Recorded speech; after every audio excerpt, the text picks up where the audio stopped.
जन्माद्यस्य यतोऽन्वयादितरतः अर्थेष्वभिघ्नस्वराट् तेने ब्रह्महृदाय आदिकवये मुह्यन्ति यं सूरयः तेजो वारिमृदां यथा विनिमयो यत्र त्रिसर्गो मृषा धाम्ना स्वेन सदा निरस्तकुहकं सत्यं परं धीमहि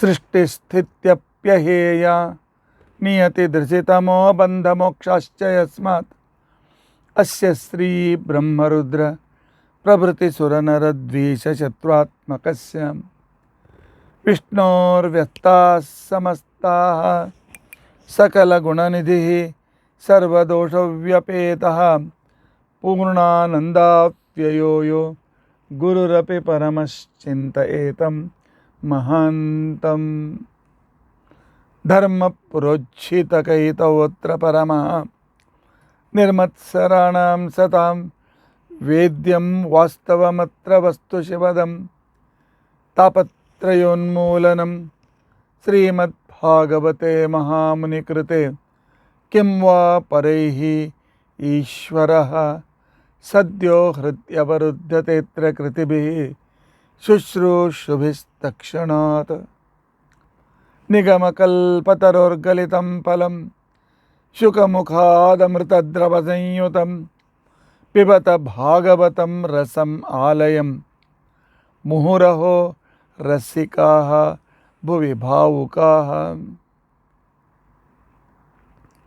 अभ्रमं भङ्गरहितम् अजडं विमलं सदा आनन्दतीर्थमतुलं भजे तापत्रयापहम्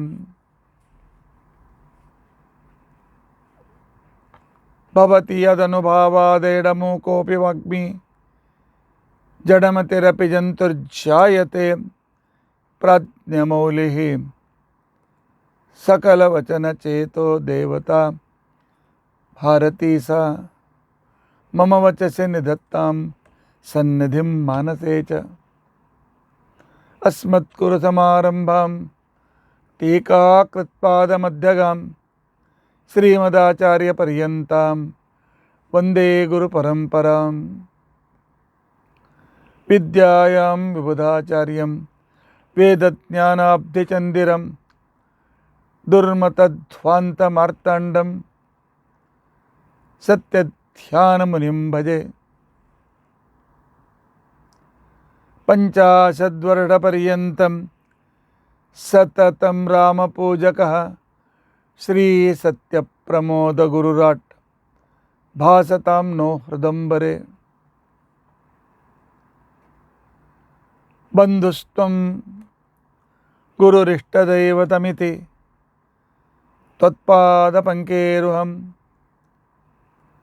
प्राप्तं मां परिपालयेति सततं याचे निबद्धाञ्जलिः चित्तं मद्गुणदोषचिन्तनविधौ नूनां मनां मा कृथाः श्रीसत्यात्मगुरो त्वदङ्घ्रियुगलं हित्वा न मे सद्गतिः यैरहं शुकवत् सम्यक् शिक्षितोऽस्मि कृपालुभिः तान् वन्दे धेनुपाचार्यान् तत्त्वज्ञानार्थसिद्धये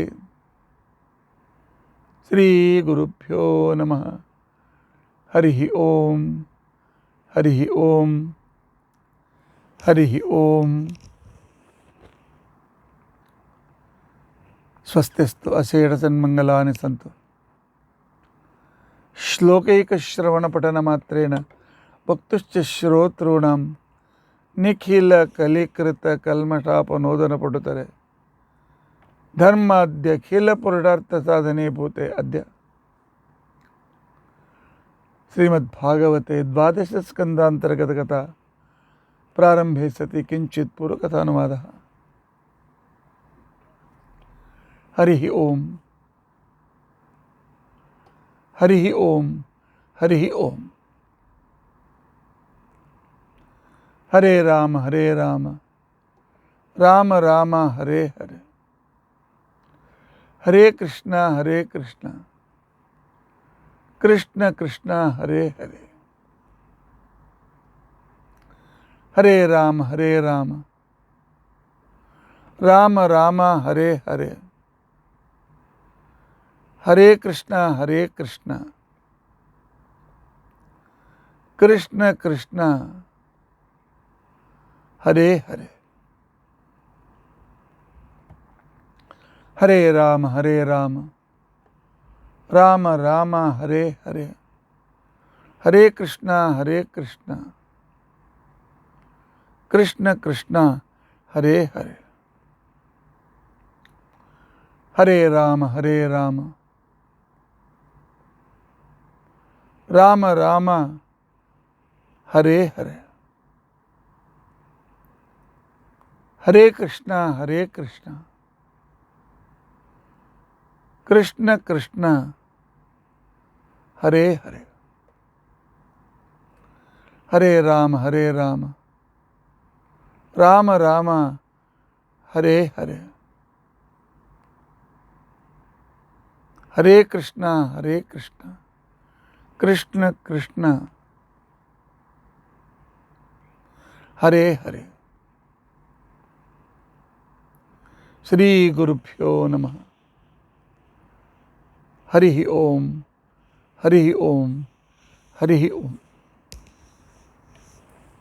ಸ್ವಸ್ತಿಸ್ತು ಅಷೇಢಸನ್ಮಂಗಲಾನಿ ಸಂತು ಶ್ಲೋಕೈಕಶ್ರವಣಪಠನಮಾತ್ರೇಣ ಮುಕ್ತಶ್ಚ ಶ್ರೋತॄಣಾಂ ನಿಖಿಲ ಕಲಿಕೃತಕಲ್ಮಷಾಪನೋದನಪುಡುತರೆ ಧರ್ಮಾದ್ಯ ಪುರುಷಾರ್ಥ ಸಾಧನೆ ಭೂತೆ ಅದ್ಯ ಶ್ರೀಮದ್ಭಾಗವತೆ ದ್ವಾದಶಸ್ಕಂಧಾಂತರ್ಗತಕಥಾ ಪ್ರಾರಂಭೆ ಸತಿ ಕಿಂಚಿತ್ ಪೂರ್ವಕಥಾನುವಾದಃ ಹರಿ ಓಂ ಶ್ಲೋಕೈಕಶ್ರವಣಪಠನಮಾತ್ರೇಣ ವಕ್ತುಶ್ಚ ಶ್ರೋತॄಣಾಂ ನಿಖಿಲ ಕಲಿಕೃತಕಲ್ಮಷಾಪನೋದನಪುಡುತರೆ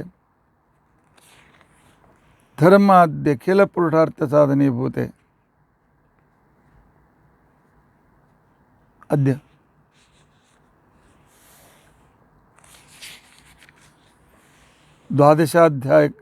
ದ್ವಾದಶಸ್ಕಂಧಾಂತರ್ಗತಾ ಪ್ರಾರಂಭೆ ಸತಿ ಕಿಂಚಿತ್ ಪೂರ್ವಕಥಾನುವಾದಃ ಹರಿ ಓಂ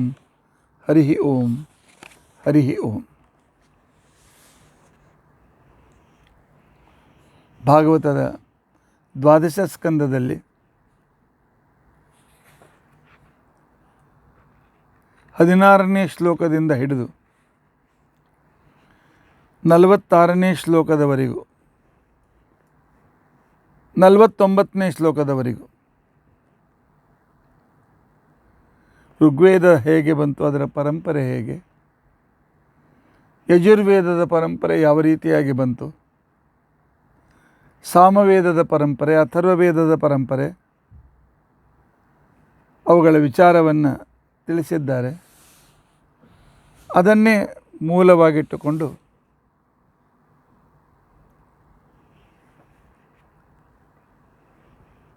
ನಾಲ್ಕು ದಿನ, ಒಂದಿನ ಋಗ್ವೇದ, ಇನ್ನೊಂದು ದಿವಸ ಯಜುರ್ವೇದ, ಮತ್ತೊಂದು ದಿವಸ ಸಾಮವೇದ, ಇನ್ನೊಂದು ನಿನ್ನೆ ಅಥರ್ವವೇದದ ವಿವರಣೆಯನ್ನು ನೀವು ಕೇಳಿದ್ದೀರಿ. ಬಹಳ ಜನರು ಆಚಾರ್ಯರೇ ವಿಷಯ ವೃಕ್ಷವಾಗಿದ್ದರೂ ಕೂಡ ಬಹಳ ಇನ್ಫಾರ್ಮೇಟಿವ್ ಆಗಿದೆ, ನಮಗೆ ಗೊತ್ತಿಲ್ಲದೆ ಇರತಕ್ಕಂಥ ಅನೇಕ ವಿಷಯಗಳು ನಮಗೆ ಇದರಲ್ಲಿ ಅರ್ಥವಾಗ್ತಾ ಇದೆ ಅಂತನ್ನುವ ವಿಚಾರವನ್ನು ಫೋನ್ ಮಾಡಿ ತಿಳಿಸಿದ್ದಾರೆ, ಕೆಲವರು ಮೆಸೇಜ್ ಕಳಿಸಿದ್ದಾರೆ. ಹೌದು, ನಮ್ಮ ಗ್ರಂಥರಾಶಿ ಏನಿದೆ ಅಂತ ಗೊತ್ತಿರಬೇಕು. ಈಗ ದೇಶದ ವಾತಾವರಣ ಬಹಳ ವಿಚಿತ್ರವಾಗಿದೆ. ಧರ್ಮಾಂಧರ ಅನೇಕ ರೀತಿಯಾಗಿರ್ತಕ್ಕಂಥ ಕುಕೃತ್ಯಗಳು ಎಲ್ಲ ಕಡೆಯಲ್ಲಿ ಹೆಚ್ಚಾಗಿವೆ.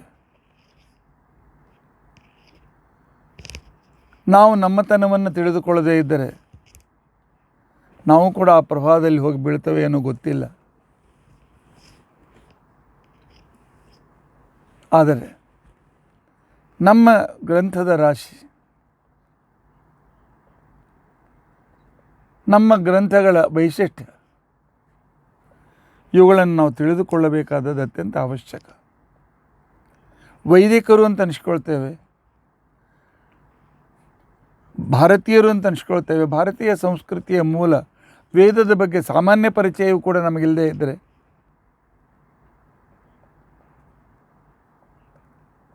ಇನ್ನು ವೇದಗಳ ನಂತರ ಇವತ್ತು ನಾನು ಬ್ರಾಹ್ಮಣ ಗ್ರಂಥಗಳ ಪರಿಚಯವನ್ನು ನಿಮಗೆ ಮಾಡಿಕೊಡ್ತೇನೆ. ಏನು ಬ್ರಾಹ್ಮಣ ಗ್ರಂಥ? ಬ್ರಾಹ್ಮಣರ ಸಲುವಾಗಿ ಬರೆದ ಗ್ರಂಥವೇ ಅಥವಾ ಬ್ರಾಹ್ಮಣರು ಬರೆದ ಗ್ರಂಥವೇ? ಕೇವಲ ಬ್ರಾಹ್ಮಣರು ಮಾತ್ರ ಕೇಳುವ ಗ್ರಂಥವೇ? ಇಲ್ಲ. ಬ್ರಾಹ್ಮಣ ಅಂತಿಕೊಂಡಂತಂದರೆ ವೇದದಲ್ಲಿ ಬ್ರಹ್ಮನನ್ನು ಹುಡುಕಿಕೊಂಡು ಹೋಗುವುದು. ವೇದ ರಹಸ್ಯ ಭಾಷೆಯಲ್ಲಿ ಪರಮಾತ್ಮನ ಬಗ್ಗೆ ವಿವರಣೆಯನ್ನು ಮಾಡಿದೆ. ಅದರಲ್ಲಿರ್ತಕ್ಕಂಥ ರಹಸ್ಯವನ್ನು ಅರ್ಥವಾಗುವಂತೆ ಮತ್ತು ಅಲ್ಲಿ ಹೇಳಿದ ಮಂತ್ರಗಳಿಂದ ಪರಮಾತ್ಮನನ್ನು ಹೇಗೆ ಸ್ತೋತ್ರ ಮಾಡಬೇಕು, ಆ ಪರಮಾತ್ಮನಿಗೆ ಹೇಗೆ ಆಹುತಿ ಕೊಡಬೇಕು, ಆ ಪರಮಾತ್ಮನಿಗೆ ಯಾವ ಕ್ರಮದಲ್ಲಿ ಕೊಡಬೇಕು, ಅದರ ಪ್ರೊಸೀಜರ್ ಏನು, ಅದರ ಜೊತೆಗೆ ಅದರ ಹಿಂದೆ ಅಡಗಿದ ರಹಸ್ಯವೇನು ಅಂತಕ್ಕಂಥ ವಿವರಣೆ ಬ್ರಾಹ್ಮಣ ಗ್ರಂಥದಲ್ಲಿ ಇರ್ತದೆ. ಸಂಕ್ಷಿಪ್ತವಾಗಿ ಹೇಳಬೇಕು ಅಂತಂದರೆ ಒಂದು ಯಜ್ಞ ಇದೆ. ಆ ಒಂದು ಯಜ್ಞಕ್ಕೆ ವೈಜ್ಞಾನಿಕವಾದ ತಳಹದಿಯೂ ಕೂಡ ಇದೆ, ಆದಿ ಭೌತಿಕವಾದಂಥ ತಳಹದಿಯೂ ಕೂಡ ಇದೆ, ಆಧ್ಯಾತ್ಮಿಕವಾಗಿರ್ತಕ್ಕಂಥ ತಳಹದಿಯೂ ಕೂಡ ಪ್ರತಿಯೊಂದು ಯಜ್ಞದ ಹಿಂದೆ ಇದೆ. ಯಜ್ಞ ಅಂದರೆ ಪೂಜೆ. ಫೋಟೋದ ಎದುರಿಗೆ ಪೂಜೆ ಮಾಡ್ತೇವೆ, ಪ್ರತಿಮೆ ಇಟ್ಟು ಪೂಜೆ ಮಾಡ್ತೇವೆ, ಅಲ್ಲಿಟ್ಟ ನೈವೇದ್ಯ ಪರಮಾತ್ಮ ಸ್ವೀಕರಿಸ್ತಾನೆ ಅಂತ ಹೇಳಿ ಶಾಸ್ತ್ರ ಹೇಳಿದೆ, ನಮ್ಮ ಹಿರಿಯರು ಹೇಳಿದ್ದಾರೆ. ಪರಮಾತ್ಮ ಸ್ವಾಖ್ಯರಸವನ್ನು ಸ್ವೀಕರಿಸಿದ್ದಾನೆ ಅಂತ ಹೇಳಿ. ಆದರೆ ಯಜ್ಞದಲ್ಲಿ ಪರಮಾತ್ಮ ಸಾಕ್ಷಾತ್ತಾಗಿ ಸ್ವೀಕಾರ ಮಾಡ್ತಾನೆ. ನಾವು ಕೊಟ್ಟ ಆಹುತಿ ಪರಮಾತ್ಮ ಸ್ವೀಕಾರ ಮಾಡಿಬಿಡ್ತಾನೆ, ನಮಗೆ ತಿರುಗಿ ವಾಪಸ್ ಕೊಡೋದಿಲ್ಲ. ನಮಗೆ ಕೇವಲ ಸಿಗೋದು ಅಂಗಾರ ಮಾತ್ರ. ಆದರೆ ಅದರಲ್ಲಿ ಬಹಳ ಶಕ್ತಿ ಇರ್ತದೆ, ಆ ಪ್ರಶ್ನೆ ಬೇರೆ. ಆದ್ದರಿಂದಾಗಿ ಪ್ರತಿಮೆಗಿಂತಲೂ ಹೆಚ್ಚು ಜೀವಂತವಾಗಿರ್ತಕ್ಕಂಥ ಪೂಜೆ ಅಂತ ತಿಳ್ಕೊಂಡಂತಂದರೆ ಯಜ್ಞಯಾಗಾದಿಗಳು. ಅಗ್ನಿನಾಮಕ ಪರಮಾತ್ಮನನ್ನು ಕರೆದು ಅವನಿಗೆ ಸಮರ್ಪಣೆ ಮಾಡ್ತಕ್ಕಂಥ ಅದ್ಭುತವಾಗಿರ್ತಕ್ಕಂಥ ಒಂದು ವೈಜ್ಞಾನಿಕ ತಳಹದಿ ಇರತಕ್ಕಂಥದ್ದು ಯಜ್ಞಯಾಗಾದಿಗಳು. ಏನ್ರಿ ಆಚಾರ್ಯ, ಸುಮ್ಮನೆ ಯಜ್ಞದ ಕುಂಡದಲ್ಲಿ ತುಪ್ಪ, ಅನ್ನ, ಪಾಯಸ, ಎಳ್ಳು ಏನೇನೋ ಹಾಕಿ ಸುಟ್ಟು ಹಾಕಿಬಿಡ್ತೀರಲ್ಲ, ಅದನ್ನು ಒಬ್ಬ ಬಡವರಿಗೆ ಭಿಕ್ಷುಕರಿಗೆ ಕೊಟ್ಟರೆ, ಬಡವರಿಗೆ ಕೊಟ್ಟರೆ ಸುಮ್ಮನೆ ಇವರು ಹಾಳು ಮಾಡ್ತಾರೆ ಅಂತೇಳಿ ಅನ್ನುವವರು ಜಾಸ್ತಿ. ಅಜ್ಞಾನದಿಂದ ಅನ್ನುವವರು ಕೆಲವರು, ಗೊತ್ತಿದ್ದರೂ ಕೂಡ ಬೈಬೇಕು ಅಂತಕ್ಕಂಥವ್ರು ಕೆಲವರು, ಇನ್ನು ಈ ಸಂಸ್ಕೃತಿಯೇ ತಪ್ಪು ಅಂತಕೊಂಡಂತ ನಿಂದೆ ಮಾಡ್ತಕ್ಕಂಥವ್ರು ಕೆಲವರು. ಆದರೆ ಹಾಗಿಲ್ಲ. ವೈಜ್ಞಾನಿಕದ ಲಾಭ ನಾನು ಹೇಳ್ತೇನೆ, ಇದು ನನ್ನ ಕಲ್ಪನೆ ಅಲ್ಲ, ಪ್ರಯೋಗದಿಂದ ಸಿದ್ಧವಾಗಿರ್ತಕ್ಕಂಥ ಲಾಭ. ಯಜ್ಞಕುಂಡದ ಒಂದು ನಿರ್ಮಿತಿಯ ಕ್ರಮ ಇದೆ. ಯಜಮಾನನ ಹಸ್ತದಷ್ಟು ಯಜ್ಞಕುಂಡ ಇರಬೇಕು. ಯಾವನು ಆಹುತಿ ಯಜಮಾನ ಇದ್ದಾನೆ, ಅವನ ಯಜಮಾನನ ಈ ಮೊಳಕಾಲಿನಿಂದ ಬೆರಳಿನ ತುದಿಯವರೆಗೂ ಉದ್ದ ಅಗಲಗಳು ಈ ಚೌಕೋನದಲ್ಲಿ ಇರಬೇಕು. ಮತ್ತು ಬೇರೆ ಬೇರೆ ಯಜ್ಞಕ್ಕೆ ಬೇರೆ ಬೇರೆ ರೀತಿಯಾದಂಥ ವೇದಿಕೆಗಳಿವೆ. ಅಲ್ಲಿ ನಾವು ಕೆಲವು ರೇಖೆಗಳನ್ನು ಬರೆದು ಆಯಾ ದೇವತೆಗಳಿಗೆ ಸೀಟ್ ರಿಸರ್ವ್ ಮಾಡ್ತೇವೆ. ಆನಂತರ ಅಲ್ಲಿ ಅಜಾದಿ 51 ರೂಪದಿಂದ ಪರಮಾತ್ಮನ ಆವಾಹನೆ ಮಾಡ್ತೇವೆ. ಆನಂತರ ಜಗತ್ತಿನ ತಂದೆ ಪರಮಾತ್ಮ, ಜಗತ್ತಿನ ತಾಯಿ ಮಹಾಲಕ್ಷ್ಮೀ ದೇವಿ, ಮಹಾಲಕ್ಷ್ಮೀ ದೇವಿ ಪರಮಾತ್ಮನ ಶಕ್ತಿಯನ್ನು ತೆಗೆದುಕೊಂಡು ಈ ಜಗತ್ತು ಅಂತಕ್ಕಂಥ ಮಕ್ಕಳನ್ನು ಹೆರೆಯಬೇಕಾಗಿದೆ. ಆದರೆ ಗರ್ಭಧಾರಣೆ ಆಗಬೇಕಾಗಿದ್ದರೆ ಹೆಣ್ಣು ಮಕ್ಕಳು ಋತುಸ್ನಾತರಾಗಿರಬೇಕು. ಮೊದಲಿನ 16 ದಿನಗಳ ಒಳಗಾಗಿ ಇರಬೇಕು. ಹಾಗೆ ಋತುಸ್ನಾತಳಾಗಿರ್ತಕ್ಕಂಥ ಮಹಾಲಕ್ಷ್ಮೀ ದೇವಿಯನ್ನು ಆಹ್ವಾನ ಮಾಡ್ತೇವೆ. ಅಗ್ನಿ ಪರಮಾತ್ಮನಿಂದ ನೇಮಿಸಲ್ಪಟ್ಟಿರ್ತಕ್ಕಂತಹ ದೇವತೆಗಳಿಗೆ ಆಯುಧ ಮುಟ್ಟಿಸ್ತಕ್ಕಂಥ ದೇವತೆ, ಅವನ ಹೆಂಡತಿ ಸ್ವಾಹಾದೇವಿ, ಅವಳನ್ನು ಸ್ಮರಣೆ ಮಾಡ್ತೇವೆ ಸ್ವಾಹಾದೇವಿಯ ನಿಮಿತ್ತ. ಆದರೆ ಪರಮಾತ್ಮನಿಗೆ ಮುಟ್ಟಿಸ್ತಕ್ಕಂಥವರು ವಾಯುದೇವರು, ಅದಕ್ಕೆ ಮುಖ್ಯ ಪ್ರಾಣದೇವರನ್ನು ಅಲ್ಲಿ ಆವಾಹನ ಮಾಡ್ತೇವೆ. ಆನಂತರ ಜುಷ್ಟೋದಮನ ಇತ್ಯಾದಿ ಮಂತ್ರಗಳಿಂದ ಅಗ್ನಿಯನ್ನು ಆಹುತ ಮಾಡಿ ಅಗ್ನಿಗೆ ಷೋಡಶ ಸಂಸ್ಕಾರದ ಆಹುತಿಗಳನ್ನು ಕೊಟ್ಟು, ಯಾವಾಗ ಅಗ್ನಿಯನ್ನು ಪ್ರಜ್ವಲಿತವನ್ನಾಗಿ ಮಾಡ್ತೇವೆ, ಅಗ್ನಿಕುಂಡದಲ್ಲಿದ್ದ ಅಗ್ನಿ ಹೊರಗೆ ಅಷ್ಟೇ ಕಟ್ಟಿಗೆಗಳನ್ನು ಉರಿಸಿ ಅದೇ ಸಮಾನವಾದಷ್ಟು ಉರಿ ತಯಾರು ಮಾಡಿ, ಹೊರಗಿನ ಉರಿ 600 ಫ್ಯಾರನ್ಹೀಟ್ಗಿಂತ ಹೆಚ್ಚಿರೋದಿಲ್ಲ. ಅಗ್ನಿಕುಂಡದ ಉರಿ 800 ರಿಂದ 1200 ಫ್ಯಾರನ್ಹೀಟ್ವರೆಗೂ ಕೂಡ ಅಲ್ಲಿ ಉಷ್ಣತೆ ಹೆಚ್ಚುತ್ತದೆ. ಯಾವುದರಲ್ಲಿ ಹಾಕಿದ ಪದಾರ್ಥ ಸುಟ್ಟು ಅದರಲ್ಲಿರ್ತಕ್ಕಂಥ ಆಟಮ್ಗಳು ಸ್ಫೋಟವಾಗಿ ಜಗತ್ತಿನಲ್ಲಿ ಎಲ್ಲ ಕಡೆಗೆ ಹರಡುತ್ತವೆ. ಜಗತ್ತಿನ ಪಾಲನೆ ಆಗಬೇಕಾಗಿದ್ದರೆ ಮರಗಳು ಬೇಕು ಅಲ್ವಾ? ಮರಗಳು, ನಮ್ಮ ಮನೆಯ ಮರಗಳಿಗೆ ಗೊಬ್ಬರ ನೀರು ಹಾಕ್ತೇವೆ. ಆದರೆ ಕಾಡಿನಲ್ಲಿ ಬೆರೆಯತಕ್ಕಂಥ ಮರಗಳು, ಪರ್ವತದ ಮೇಲೆ ಬೆಳೆಯತಕ್ಕಂಥ ಮರಗಳು, ಅದಕ್ಕೆ ಗೊಬ್ಬರ ಹಾಕ್ತಕ್ಕಂಥವ್ರು ಯಾರು? ಅದರ ವ್ಯವಸ್ಥೆ ಮಾಡ್ತಕ್ಕಂಥವರು ಯಜ್ಞ ಮಾಡ್ತಕ್ಕಂಥ ವ್ಯಕ್ತಿಗಳು ಆ ವ್ಯವಸ್ಥೆಯನ್ನು ಮಾಡ್ತಾರೆ. ಮರದಲ್ಲಿ ಒಂದು ಸೆಲ್ಯುಲಸ್ ಅಂತಿಕೊಂಡಂಥ ಒಂದು ದ್ರವ್ಯ ಇರ್ತದೆ, ಅದಕ್ಕೆ ಮುಖ್ಯವಾದ ಗೊಬ್ಬರ. ನಾವು ಯಜ್ಞದಲ್ಲಿ ಹಾಕುವ ಸಮಿಧೆಗಳು ಅಂತೇನಿವೆ, ಅದು ಎಷ್ಟು ಉದ್ದ ಇರಬೇಕು, ಎಷ್ಟು ದಪ್ಪ ಇರಬೇಕು, ಎಲ್ಲ ಸಾಕಷ್ಟು ನಿಯಮಗಳಿವೆ. ಆ ಸಮಿಧೆ ಹಾಕಿದಾಗ ಅದರಲ್ಲಿದ್ದ ಸೆಲ್ಯುಲಸ್ ಅಣುಗಳು ಸಂಪೂರ್ಣವಾಗಿರತಕ್ಕಂಥ ರೀತಿಯಲ್ಲಿ ಎಲ್ಲ ಕಡೆಗೆ ಹರಡುತ್ತವೆ. ಮನುಷ್ಯನ ಜೀವನಕ್ಕೆ ಕಾರ್ಬೋಹೈಡ್ರೇಟ್ ಬೇಕು, ಅದಕ್ಕೋಸ್ಕರ ನಾವು ಅನ್ನದಾಹುತಿಯನ್ನು ಹಾಕ್ತೇವೆ. ಮನುಷ್ಯನ ಜೀವನಕ್ಕೆ ಅಮಿನೋ ಆ್ಯಸಿಡ್ಸ್ ಬೇಕು, ಅದಕ್ಕೋಸ್ಕರ ನಾವು ತುಪ್ಪದ ಆಹುತಿಗಳನ್ನು ಹಾಕ್ತೇವೆ. ಜಗತ್ತಿನ ಉಪಜೀವನಕ್ಕೋಸ್ಕರ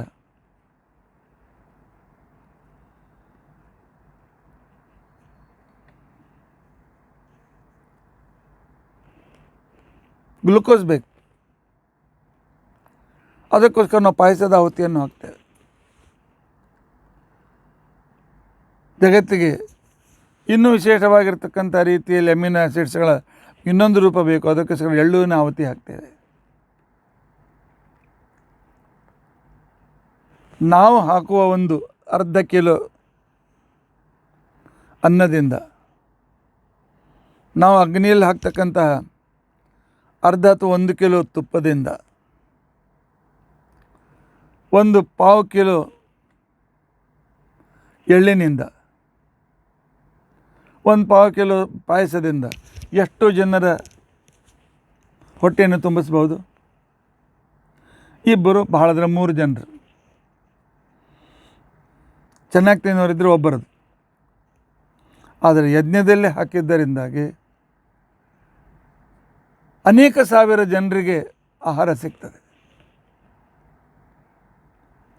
ನಾವು ಹಾಕಿದ ಪದಾರ್ಥಗಳು ಯಾವಾಗ ಅಗ್ನಿಯಲ್ಲಿ ಹುತವಾಗಿ ಆ ಅಣುಗಳು ಸ್ಫೋಟವಾಗಿ ಅದರ ಶಕ್ತಿ ಸ್ರೋತ ಮೇಲೆ ಹಾರ್ತದೆ, ಸೂರ್ಯ ಆ ಎಲ್ಲ ಶಕ್ತಿ ಸ್ರೋತಗಳನ್ನು, ಕಾರ್ಬೋಹೈಡ್ರೇಟನ್ನು, ಆನಂತರ ಸೆಲ್ಯುಲಸನ್ನು, ಆನಂತರ ಅಮ್ಯೂನೋ ಆ್ಯಸಿಡ್ಸ್ಗಳನ್ನು, ಗ್ಲುಕೋಸನ್ನು, ಅದರ ಸೂಕ್ಷ್ಮ ಅಣುಗಳನ್ನು ಸೂರ್ಯನ ಕಿರಣ ಅಬ್ಸಾರ್ವ್ ಮಾಡ್ಕೊಳ್ತದೆ.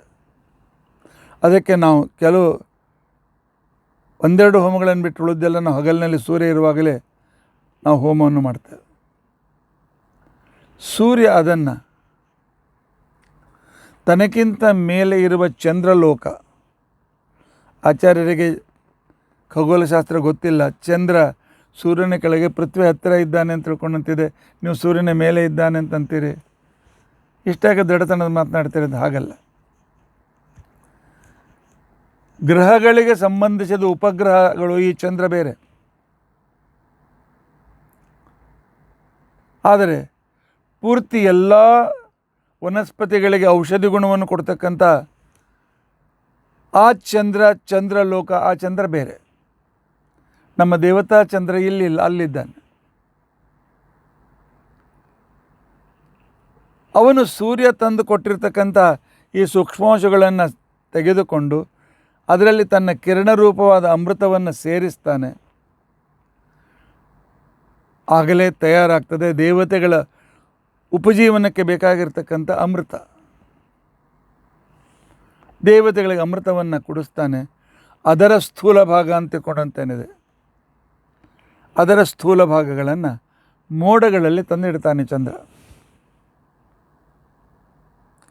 ಯಾಕೆ?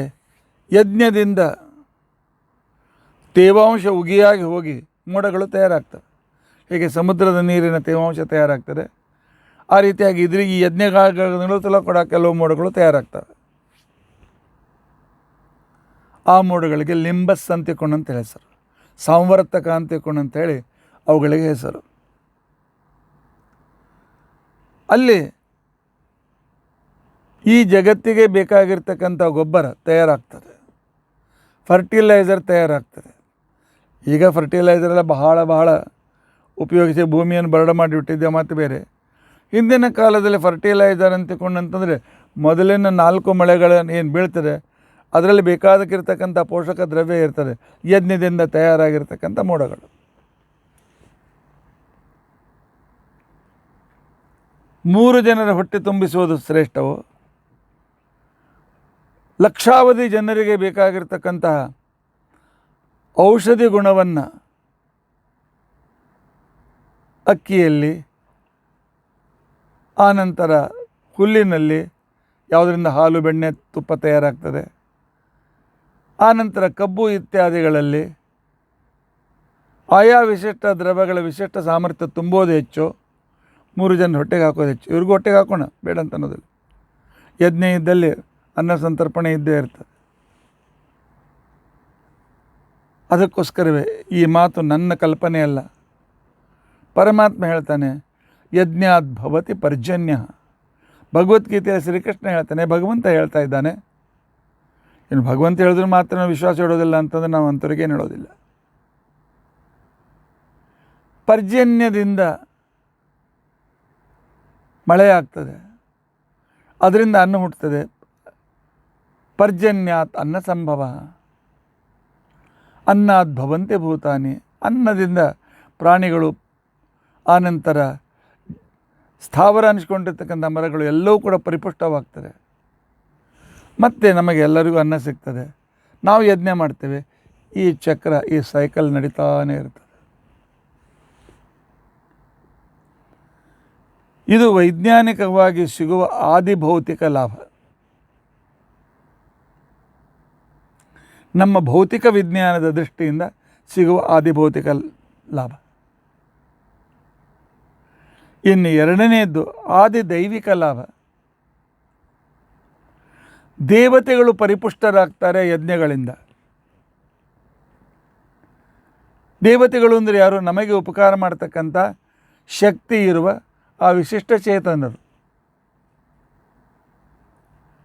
ಪೃಥ್ವಿ, ನೀರು, ಪೃಥ್ವಿಯಲ್ಲಿರ್ತಕ್ಕಂಥ ಪೃಥ್ವಿ ದೇವತೆ, ನೀರಿನಲ್ಲಿರುವ ವರುಣ, ಅಗ್ನಿಯಲ್ಲಿರ್ತಕ್ಕಂಥ ಅಗ್ನಿ, ತೇಜಸ್ನಲ್ಲಿರ್ತಕ್ಕಂಥ ಅಗ್ನಿ, ಆಕಾಶದಲ್ಲಿರ್ತಕ್ಕಂಥ ಗಣಪತಿ, ವಾಯುವಿನಲ್ಲಿರ್ತಕ್ಕಂಥ ಕೋಣವಾಯು,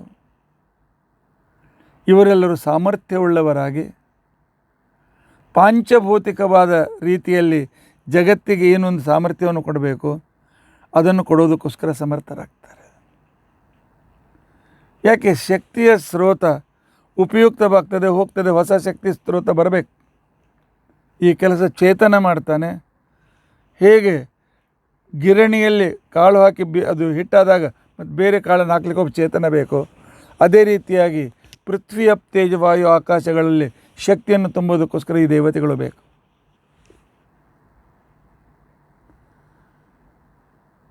ಇವರೆಲ್ಲರಲ್ಲಿಯೂ ಕೂಡ ಮುಖ್ಯನಾಗಿ ಪ್ರೇರಕನಾಗಿರ್ತಕ್ಕಂಥ ಶ್ರೀಹರಿ. ಇವರಿಗೆ ಕೊಟ್ಟಿದ್ದನ್ನು ಸ್ವಾರ್ಥಿಗಳಾಗಿ ಇವರು ತಮಗೋಸ್ಕರ ಮಾತ್ರ ತಿನ್ನಲಿಲ್ಲ, ಜಗತ್ತಿಗೂ ಕೊಟ್ಟರು.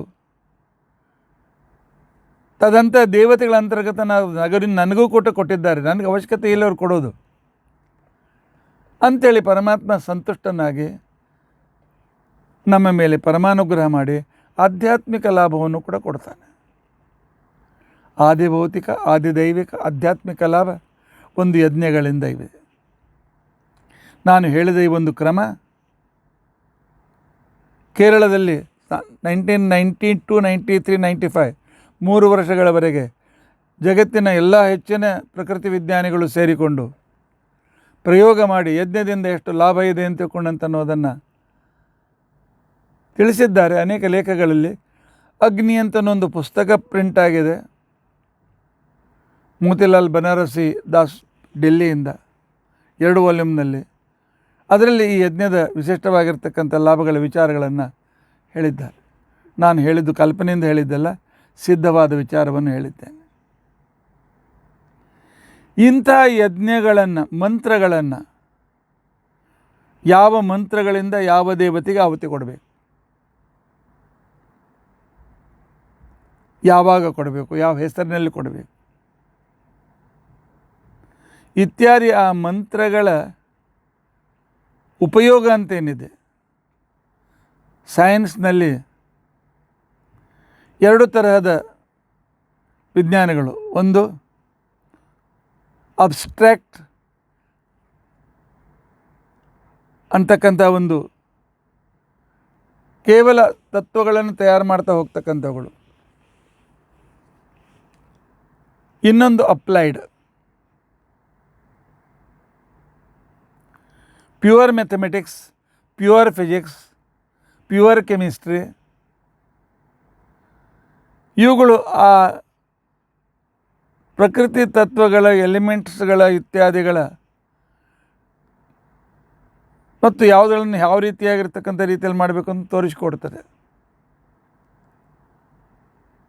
ಇಂಥ ಕಾಲೇಜ್ನಲ್ಲಿ ನೀನು ರಿಸರ್ಚ್ ಮತ್ತು ರಿಸರ್ಚ್ ಇನ್ಸ್ಟಿಟ್ಯೂಟ್ನಲ್ಲಿ ರಿಸರ್ಚ್ ಆಗ್ತದೆ, ಅದರಿಂದ ಪ್ರೊಡಕ್ಟಿವಿಟಿಗೇನು ಲಾಭ ಇಲ್ಲ. ಆದರೆ ಅದನ್ನು ತೆಗೆದುಕೊಂಡು ಅದನ್ನು ಹೇಗೆ ಅಪ್ಲೈಡ್ ಮಾಡಬೇಕು, ಪ್ರೊಡಕ್ಷನ್ಗೆ ಉಪಯೋಗಿಸಬೇಕು ಅಂತಕ್ಕಂಥ ಒಂದು ಸೈನ್ಸ್ ಬೆಳೆದು ಬರ್ತದೆ.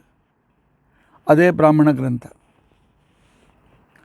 ವೇದಗಳು ಅಂತ ತಿಳ್ಕೊಂಡಂತಂದರೆ ಇವು pure mathematics, pure physics, pure chemistry ಇದ್ದಾಗೆ. ಬ್ರಾಹ್ಮಣ ಗ್ರಂಥಗಳು ಅಂತ ತಿಳ್ಕೊಂಡಂತಂದರೆ ಅಪ್ಲೈಡ್ ಫಿಸಿಕ್ಸ್, ಅಪ್ಲೈಡ್ ಕೆಮಿಸ್ಟ್ರಿ ಇದ್ದಾಗೆ, ಅಪ್ಲೈಡ್ ಮ್ಯಾಥಮೆಟಿಕ್ಸ್ ಇದ್ದಾಗೆ.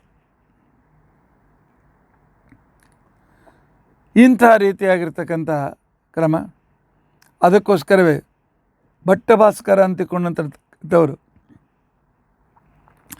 ತೈತ್ರಿಯ ಸಂಹಿತಾ ಭಾಷ್ಯದಲ್ಲಿ ಬರೀತಾರೆ, ಬ್ರಾಹ್ಮಣಂ ನಾಮ, ಬ್ರಾಹ್ಮಣ ಗ್ರಂಥಗಳು ಅಂತಂದರೆ ಕರ್ಮಣಃ, ಆ ಮಂತ್ರಗಳಿಂದ ಮಾಡ್ತಕ್ಕಂಥ ಯಜ್ಞಯಾಗಾದಿಗಳು, ಅದರ ಮಂತ್ರಗಳು, ಅದರ ಬಗ್ಗೆ ವಿಮರ್ಶೆ ಮಾಡಿ ವೈಜ್ಞಾನಿಕವಾದ ಸೈಂಟಿಫಿಕ್ ಆದಂಥ ರೀತಿಯಲ್ಲಿ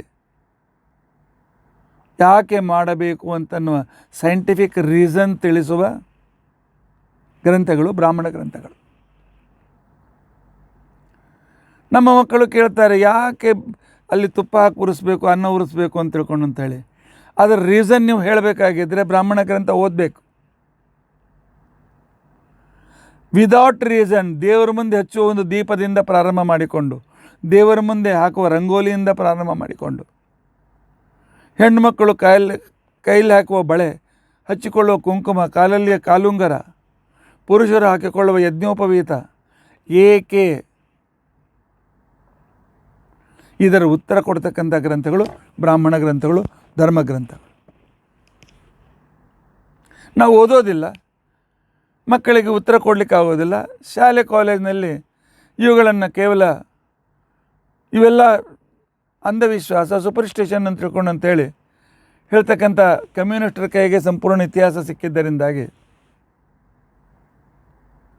ಅದರೀಗ ನಮ್ಮಲ್ಲಿ ಕೆಲವು ಪ್ರಯತ್ನ ನಡೀತಾ ಇದೆ. ಬೆಂಗಳೂರಿನಲ್ಲಿ ನಮ್ಮ ಸ್ವಾಮಿಗಳ ಕೃಪಾಪೋಷಿತವಾಗಿರ್ತಕ್ಕಂಥ ಅರುಂಧತಿ ಗುರುಕುಲ ಅಂತಿದೆ. ಅವರು ಹಿಸ್ಟ್ರಿ ಬಗ್ಗೆ ಒಳ್ಳೆಯ ಸಂಶೋಧನೆ ನಡೆಸಿದ್ದಾರೆ. 6ನೇ ಕ್ಲಾಸಿಗೋಸ್ಕರ ಒಂದು ಪುಸ್ತಕ ಹೊರಗೆ ತೆಗೆದಿದ್ದಾರೆ, ಇನ್ನು ಪ್ರಕಾಶಿತವಾಗಿಲ್ಲ. ನಮ್ಮ ಇತಿಹಾಸ ಅಂದರೆ ಏನು, ನಮ್ಮ ಇತಿಹಾಸದಲ್ಲಿ ನಮ್ಮ ಹಿರಿಯರು ಏನು ಯಾವ ರೀತಿಯಿಂದ ಜಗತ್ತಿಗೆ ಉಪಯುಕ್ತವಾಗಿರತಕ್ಕಂಥ ಉಪಕಾರ ಮಾಡಿದ್ದಾರೆ ಅಂತಲೂ ತಿಳಿಸುವ ವ್ಯವಸ್ಥೆಯನ್ನು ಮಾಡ್ತಾ ಇದ್ದಾರೆ. ಅದನ್ನೇ ಭಟ್ಟಭಾಸ್ಕರ್ ಹೇಳ್ತಾರೆ, ಬ್ರಾಹ್ಮಣಂ ನಾಮ ಕರ್ಮಣಃ ತನ್ಮಂತ್ರಾಣಂ ವ್ಯಾಖ್ಯಾನ ಗ್ರಂಥ. ವಾಚಸ್ಪತಿ ಮಿಶ್ರ ಅಂತ ತಿಳ್ಕೊಂಡಂಥ ಅದ್ಭುತ ವಿದ್ವಾಂಸ, 6 ದರ್ಶನಗಳಿಗೆ ವ್ಯಾಖ್ಯಾನ ಬರೆದಿರ್ತಕ್ಕಂಥ ಮಹಾಮಹಿಮ. ಅವನು ಹೇಳ್ತಾನೆ, ನೈರುಕ್ತ್ಯಂ ಯಸ್ಯ ಮಂತ್ರಸ್ಯ ವಿನಿಯೋಗ ಪ್ರಯೋಜನಂ ಪ್ರತಿಷ್ಠಾನಂ ವಿಧಿಶ್ಚೈವ ಬ್ರಾಹ್ಮಣಂ ತದಿಹೋಚ್ಯತೆ. ಬ್ರಾಹ್ಮಣ ಗ್ರಂಥ ಅಂದ್ರೇನು? ವೇದ ಮಂತ್ರಗಳಿಗೆ ಹೇಗೆ ಅರ್ಥ ಹಚ್ಚಬೇಕು, ಯಾವ ಮಂತ್ರಗಳನ್ನು ಎಲ್ಲಿ ಯಾವ ದೇವತೆಗೆ ಯಾವ ಹೋಮದಲ್ಲಿ ಉಪಯೋಗಿಸಬೇಕು, ಅದರಿಂದ ಆಗುವ ಪ್ರಯೋಜನವೇನು, ಅದಕ್ಕೆ ಇರ್ತಕ್ಕಂಥ ಪ್ರೊಸೀಜರ್ ಏನು, ಅದರ ಸ್ಥಿತಿಗತಿಗಳೇನು, ಅದರ ವಿಧಿ ಏನು, ಇದನ್ನು ತಿಳಿಸುವ, ಆಗಲೇ ನಾನು ಹೇಳ್ತೇನಲ್ಲ, ಅಪ್ಲೈಡ್ ಸೈನ್ಸ್, ಅಪ್ಲೈಡ್ ವೇದ ಅಂತಕೊಂಡಂತಂದರೆ ಬ್ರಾಹ್ಮಣ ಗ್ರಂಥ. ಆಚಾರ್ಯರು ಇದನ್ನು ಅಪೌರುಷೇಯ ಸಮಾನವಾಗಿರ್ತಕ್ಕಂಥದ್ದನ್ನು ಸ್ವೀಕರಿಸಿ ವೇದ ಉಪನಿಷತ್ತುಗಳಷ್ಟೇ ಇವು ಮಹತ್ವ ಇವೆ ಅಂತ ಅನ್ನೋದನ್ನು ತಮ್ಮ ಗ್ರಂಥದಲ್ಲಿ ವ್ಯಕ್ತಪಡಿಸಿದ್ದಾರೆ. ಬ್ರಹ್ಮವೈ ಮಂತ್ರ, ಮಂತ್ರ ಅನ್ನು ಆಧಾರವಾಗಿಟ್ಟುಕೊಂಡು ಅದರ ವಿವರಣೆ ಮಾಡ್ತಕ್ಕಂಥದ್ದೇ ಬ್ರಾಹ್ಮಣ ಅಂತೇಳಿ ಶತಪಥ ಬ್ರಾಹ್ಮಣದಲ್ಲಿ ಇದರ ಉತ್ತರವನ್ನು ಕೊಟ್ಟಿದ್ದಾರೆ. ಕರ್ಮಕಾಂಡದ ವ್ಯಾಖ್ಯೆ, ಅವುಗಳ ವಿವರಣ, ಆ ಮಂತ್ರಗಳ ವಿಶಿಷ್ಟವಾಗಿರ್ತಕ್ಕಂಥ ಉಪಯೋಗ, ಅದರ ವಿಧಿವಿಧಾನಗಳ ಸಾಂಗೋಪಾಂಗವಾಗಿರ್ತಕ್ಕಂತಹ ಯಜ್ಞದ ಪೂರ್ಣ ರೂಪ ಪರಿಚಯ ಈ ಬ್ರಾಹ್ಮಣ ಗ್ರಂಥದಲ್ಲಿ ಇದೆ. ಈ ಬ್ರಾಹ್ಮಣ ಗ್ರಂಥಗಳನ್ನು ಮತ್ತು ಈ ಧರ್ಮಸೂತ್ರ ಗ್ರಂಥಗಳನ್ನು ರಚನೆ ಮಾಡಿ ಜಗತ್ತಿಗೆ ಕೊಟ್ಟಿರ್ತಕ್ಕಂಥವರಿಗೆ ಆಚಾರ್ಯರು ಅಂತ ಕರೀತಾರೆ. ನಮ್ಮಲ್ಲಿ ಋಷಿಗಳು ಬೇರೆ, ಆಚಾರ್ಯರು ಬೇರೆ. ಋಷಿಗಳು ಅಂತಕೊಂಡಂತಂದರೆ ಮಂತ್ರದ್ರಷ್ಟರು, ಘನಘೋರವಾದ ತಪಸ್ಸನ್ನು ಮಾಡಿ ಚಿಂತನೆ ಮಾಡಿ ದೀರ್ಘ ವಿಚಾರದಿಂದ ಕಂಡುಕೊಂಡುವ ಸತ್ಯ ಇದು ವೇದಗಳು. ಆ ವೇದಗಳಿಗೆ ಅರ್ಥ, ಆ ವೇದಗಳ ಉಪಯೋಗ, ಅವುಗಳ ಪ್ರಯೋಜನ, ಅವುಗಳ ಪ್ರೊಸೀಜರ್, ಇವುಗಳನ್ನು ತಿಳಿಸಿಕೊಡ್ತಕ್ಕಂಥವರು ಆಚಾರ್ಯರು. ಅವರ ಋಷಿಗಳು, ಇವರು ಆಚಾರ್ಯರು. ಅದಕ್ಕೋಸ್ಕರವೇ ನಾವು ದಿನಾಲು ಬ್ರಹ್ಮಯಜ್ಞ ತರ್ಪಣ ಕೊಡುವಾಗ ಮೊದಲು ಋಷಿಗಳಿಗೆ ತರ್ಪಣ ಕೊಡ್ತೇವೆ. ಋಷಿ ತರ್ಪಣ 2 ಸಲ ತರ್ಪಣ ಕೊಡಬೇಕು. ಶತರ್ಚನ ಸ್ತ್ರಪ್ಯಂತು ಮಾಧ್ಯಮಾಸ್ತೃಪ್ಯಂತು. ಇವರೆಲ್ಲರೂ ಯಾರು ಗೊತ್ತೇ? ನಾನು ಋಗ್ವೇದ ಹೇಳುವಾಗ ಹೇಳಿದ್ದೇನೆ, ಒಂದೊಂದು ಮಂಡಲದ ಮಂತ್ರಗಳನ್ನು ಕಂಡಿರ್ತಕ್ಕಂಥ ಋಷಿಗಳು. ಶತರ್ಚಿಗಳು ಅಂತ ಹೇಳಿ ಅನೇಕ ಮಂತ್ರಗಳನ್ನು ಕಂಡಿರ್ತಕ್ಕಂಥ ಅಂಥ ಋಷಿಗಳ ಸಮೂಹದ ಮಂತ್ರ ಮೊದಲನೇ ಮಂಡಲದಲ್ಲಿದೆ. ಮಾಧ್ಯಮಾಸ್ತೃಪ್ಯಂತು ಎರಡನೇ ಮಂಡಲದಲ್ಲಿರ್ತಕ್ಕಂಥ ಮಂತ್ರದ್ರಷ್ಟ ಋಷಿಗಳು. ಗೃತ್ಸಮದಸ್ತೃಪ್ಯತು, ಗೃತ್ಸಮದರ ಒಂದು ಸಂಪೂರ್ಣವಾದಂಥ ವೈದಿಕ ಪರಂಪರೆಯೇ ವಿಸ್ತಾರವಾಗಿದೆ. ಒಬ್ಬೊಬ್ಬರ ಬಗ್ಗೆ ಚರಿತ್ರೆ ತಿಳಿದುಕೊಳ್ಳಬೇಕಾಗಿದ್ದರೆ ಒಂದು ವರ್ಷ ನೀವು ಕೂತ್ಕೊಳ್ಬೇಕು. ವಿಶ್ವಾಮಿತ್ರರು ನಾಲ್ಕನೇ ಮಂಡಲದ ವಿಶ್ವಾಮಿತ್ರರು ಮತ್ತು ಅವರ ಪರಿವಾರದ ಅವರ ಶಿಷ್ಯ ಪ್ರಶಿಷ್ಯರು ಮಾಡಿದ ಮಂತ್ರಗಳ ಸಂಗ್ರಹ, ಅದು ಕಂಡ ಮಂತ್ರಗಳ ಸಂಗ್ರಹ. ಆನಂತರ ಐದನೇ ಮಂಡಲದು ವಾಮದೇವರು. ವಾಮದೇವ ಅಂತಿಕೊಂಡಂತಂದರೆ ಆಂಗಿರಸ ಮತ್ತು ಸ್ವರ ಅಂತಕ್ಕಂಥವರ ಮಕ್ಕಳು. ಇವರ ಅದ್ಭುತತೆ ಏನು ಅಂತ ತಿಳ್ಕೊಂಡಂತಂದರೆ, ತಾಯಿಯ ಗರ್ಭದಲ್ಲಿದ್ದಾಗಲೇ ಜ್ಞಾನ ಸಂಪ್ರಾಪ್ತಿಯಾಯಿತು. ಆಗ ಅವರು ವಿಚಾರ ಮಾಡಿದರು, ವಾಮದೇವ ಋಷಿಗಳು, ನಾನು ಯಾಕೆ ಹುಟ್ಟಲಿ, ಇಲ್ಲೇ ಸಾಧನೆ ಮಾಡ್ತೇನೆ ಅಂತ ತಿಳ್ಕೊಂಡಂತೇಳಿ. ಆಗ ಅವಳು ವಾಮದೇವರ ತಾಯಿ ಇಂದ್ರ ಮತ್ತು ಇಂದ್ರನ ತಾಯಿಯಾದ ಅದಿತಿಯನ್ನು ಪ್ರಾರ್ಥನೆ ಮಾಡ್ತಾಳೆ. ತಾಯಿ ಮಕ್ಕಳು ಬಂದು ಈ ಹೊಟ್ಟೆಯಲ್ಲಿದ್ದ ಶಿಶುವಿಗೆ, ಇಲ್ಲ, ನಿಮ್ಮಂಥ ವ್ಯಕ್ತಿಗಳು ಜಗತ್ತಿಗೆ ಉಪಕಾರಕರು, ನಿಮ್ಮ ಸಾಧನೆ ಮಹತ್ವದ ನಿಮ್ಮ ಜೊತೆ ಅಂತಿದ್ದೇ ಇದೆ, ನಿಮ್ಮ ಸಾಧನೆ ಜೊತೆಗೆ ಜಗತ್ತಿಗೆ ಉಪಕಾರ ಮಾಡೋದು ಕೂಡ ಅಷ್ಟೇ ದೊಡ್ಡ ಸಾಧನೆ, ಭಗವಂತನಿಗೆ ಪ್ರೀತ್ಯಾಸ್ಪದ ಅಂತ ಹೇಳಿದಾಗ ಅವರು ತಾಯಿ ಹೊಟ್ಟೆಯಿಂದ ಹುಟ್ಟಿ ಬಂದಿರತಕ್ಕಂಥವರು ವಾಮದೇವ ಋಷಿಗಳು. ಅದಕ್ಕೆ ನಾವು ಶ್ರಾದ್ದದಲ್ಲಿ ವಸಿಷ್ಠ ವಾಮದೇವ ಸದೃಶಾಹ ಬ್ರಾಹ್ಮಣ ಅಂತೇಳಿ ಅವರನ್ನು ನಾವು ಕರಿತಾ ಇರ್ತೇವೆ. ಆನಂತರ 9ನೇ ಮಂಡಲದ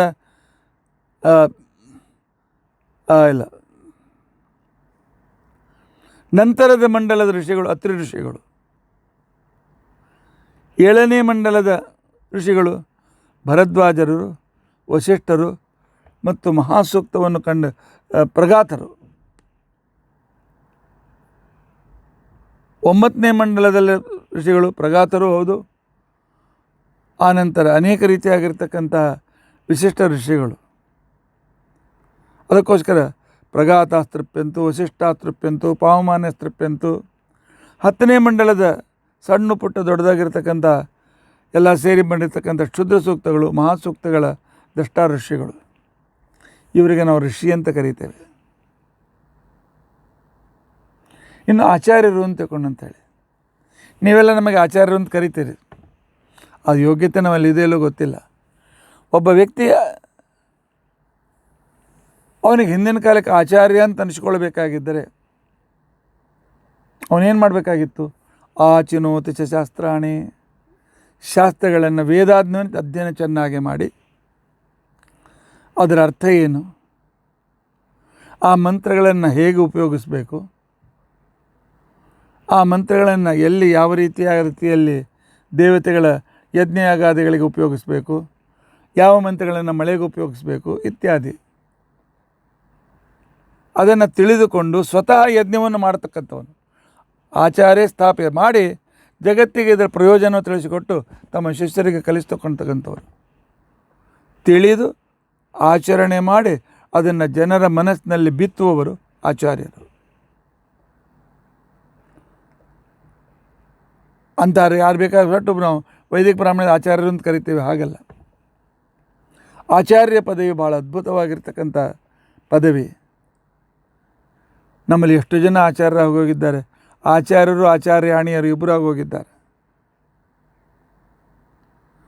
ಸುಮಂತು, ಜೈಮಿನಿ, ವೈಶಂಪಾಯನ, ಪೈಲರಿಗೆ ಋಗ್ವೇದ, ಜೈಮಿನಿ ಋಷಿಗಳಿಗೆ, ವೈಶಂಪಾಯನರಿಗೆ ಯಜುರ್ವೇದ, ಜೈಮಿನಿ ಋಷಿಗಳಿಗೆ ಸಾಮವೇದ, ಸುಮಂತ ಋಷಿಗಳಿಗೆ ಅಥರ್ವವೇದ, ವೇದವ್ಯಾಸದವರು ಪ್ರಚಾರ ಮಾಡಲಿಕ್ಕೆ ಹೇಳಿದರು. ಅವರು ವೇದ ಪ್ರಚಾರ ಜೊತೆಗೆ ಈ ಬ್ರಾಹ್ಮಣ ಗ್ರಂಥಗಳನ್ನು ರಚನೆ ಮಾಡಿ ಈ ವೇದ ಮಂತ್ರ ಯಾಕೆ ಕಲಿಬೇಕು, ಇದ್ರ ಉಚ್ಚಾರಣೆ ಯಾಕೆ ಮಾಡಬೇಕು, ಹೋಮ ಯಾಕೆ ಮಾಡಬೇಕು ಇತ್ಯಾದಿಯನ್ನು ತಿಳಿಸಿಕೊಟ್ಟಿರ್ತಕ್ಕಂಥವರು. ಸೂತ್ರ ಬರೆದಿರ್ತಕ್ಕಂಥ ಋಷಿಗಳು, ಅದರ ಮೇಲೆ ಭಾಷ್ಯ ಬರೆದಿರ್ತಕ್ಕಂಥ ಋಷಿಗಳು, ಮಹಾಭಾರತದ ಮೇಲೆ ವ್ಯಾಖ್ಯಾನ, ಆನಂತರ ಜಾನಂತಿ, ಬಾಹವಿ, ಗಾರ್ಗ್ಯ, ಗೌತಮ, ಶಾಕಲ್ಯ, ಬಾಭ್ರವ್ಯ, ಮಾಂಡೂಕ್ಯರು ಇವರೆಲ್ಲರೂ ಒಬ್ಬರಿಗಿಂತ ಒಬ್ಬರು ಶ್ರೇಷ್ಠ ಆಚಾರ್ಯರು. ದಿನಾಲು ಅವರಿಗೆ ತರ್ಪಣ ಕೊಡ್ತೇವೆ. ವಚಕ್ಕನು ಅಂತ ಒಂದು ಋಷಿಯ ಮಗಳು ಗಾರ್ಗಿ. ಯಾಜ್ಞವಲ್ಕರ ಚರಿತ್ರೆ ಹೇಳುವಾಗ, ನಿನ್ನೆ ನಾನು ಪಿಪ್ಪಲಾದರ ಚರಿತ್ರೆ ಹೇಳುವಾಗ ಅವ್ರ ಬಗ್ಗೆ ಹೇಳಿದ್ದೇನೆ. ಜನಕರಾಜನ ಸಭೆಯಲ್ಲಿ ಎಲ್ಲೆಲ್ಲ ಶಾಸ್ತ್ರವೇತ್ತರ ಕೂಡುವಾಗ ಈ ಹೆಣ್ಣು ಮಕ್ಕಳ ಸ್ಥಳದಲ್ಲಿ ಕೂತ್ಕೊಂಡು ಇಂಥ ವೇದವಾದಿನಿಗಳು ಪ್ರಶ್ನೆ ಮಾಡ್ತಿದ್ರಂತೆ, ಹೀಗೇಕೆ ಅಂತ ತಿಳ್ಕೊಂಡಂತೆ. ಅಂಥವಳು ಗಾರ್ಗಿ. ಆನಂತರ ಒಡವ ಪ್ರಾತೀಥೇಯಿ, ಒಡವ ಅಂತಿಕೊಂಡಿರ್ತಕ್ಕಂಥ ಬ್ರಹ್ಮವಾದಿನಿ ಹೆಣ್ಮಗಳು.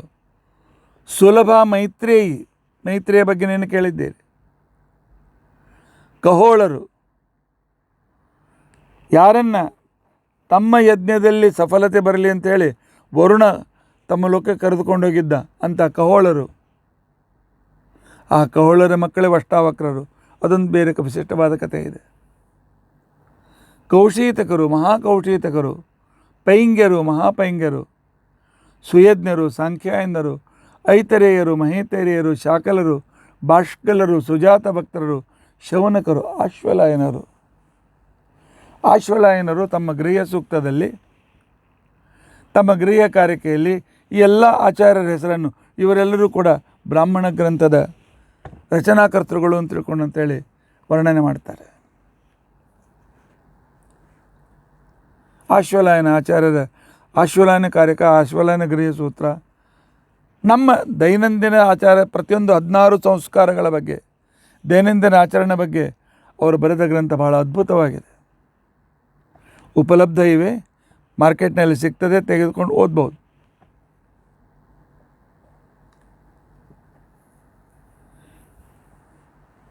ಬ್ರಾಹ್ಮಣ ಗ್ರಂಥಗಳ ಮುಖ್ಯವಾಗಿರ್ತಕ್ಕಂಥ ವಿಷಯ ಏನು, ಸಬ್ಜೆಕ್ಟ್ ಏನು? ಯಜ್ಞ ಹೇಗೆ ಮಾಡಬೇಕು, ನಂಬರ್ 1. ಯಜ್ಞ ಯಾವಾಗ ಮಾಡಬೇಕು, ಯಜ್ಞದಲ್ಲಿ ಎಷ್ಟು ತರಹದ ಯಜ್ಞಗಳು, ಅವುಗಳ ಪ್ರಯೋಜನವೇನು, ಅವುಗಳನ್ನು ಪ್ರೊಸೀಜರ್ ಏನು, ಅವ್ರ ಮಾಡ್ತಕ್ಕ ಕ್ರಮ ಏನು, ಅದಕ್ಕೆ ಬೇಕಾದ ಸಾಧನಗಳೇನು, ಪರಿಕರಗಳೇನು, ಯಜ್ಞ ಮಾಡಲಿಕ್ಕೆ ಯಾರು ಅಧಿಕಾರಿಗಳು, ಇವೆಲ್ಲ ವಿಚಾರಗಳನ್ನು ಮಾಡಿ ಒಂದು ಯಜ್ಞದ ಸ್ವರೂಪ ನಮ್ಮ ಎದುರಿಗಿಟ್ಟಿರ್ತಕ್ಕಂಥವರು ಈ ಬ್ರಾಹ್ಮಣ ಗ್ರಂಥದವರು. ಇವತ್ತಿಗೂ ದೇಶದಲ್ಲಿ ಮಳೆ ಬೀಳ್ತಾ ಇದೆ, ಯಜ್ಞ ಯಾಗ ಮಾಡೋರು ಇದ್ದಾರೆ, ಆದ್ದರಿಂದ ಬೀಳ್ತಾ ಇದೆ.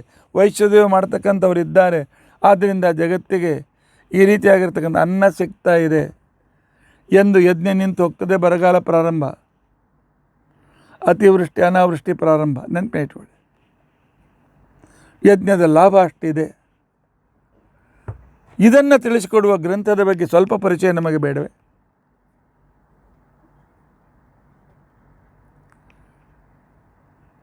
ಪೂರ್ವಮೀಮಾಂಸಾ ಸೂತ್ರಗಳಿಗೆ ಶಬರ ಋಷಿ ಅಂತಿಕೊಂಡಂತೆ, ಶಬರಸ್ವಾಮಿ ಅಂತ ಅವರ ಹೆಸರು.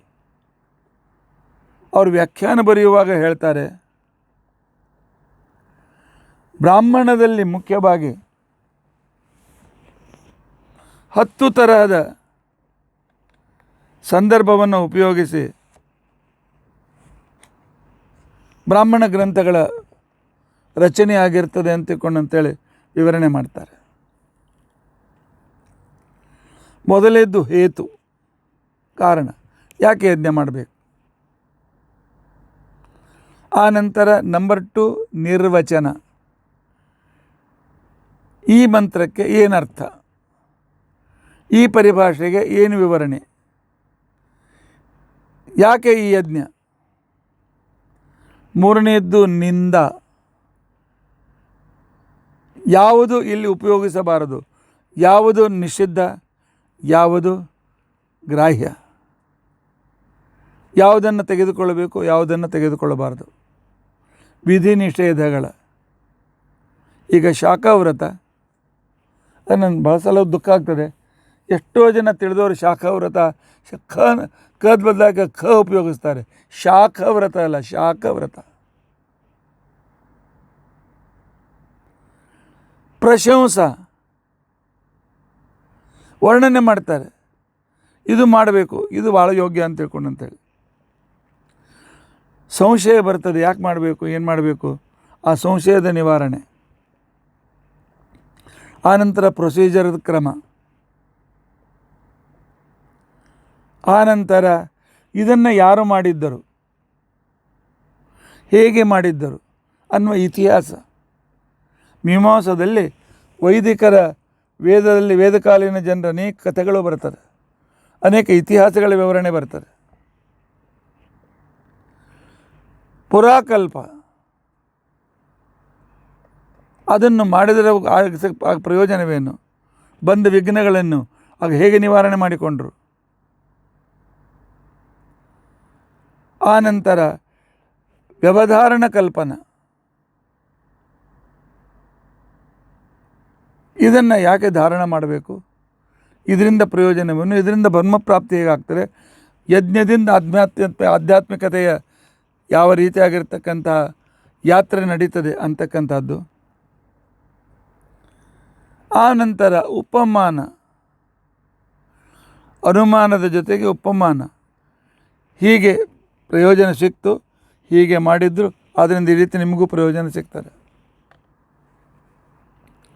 ಈ 10 ಥರದ ವಿಧಿಗಳನ್ನು ಪ್ರತಿಯೊಂದು ಬ್ರಾಹ್ಮಣ ಗ್ರಂಥಗಳು ನಮಗೆ ತಿಳಿಸಿಕೊಡ್ತವೆ.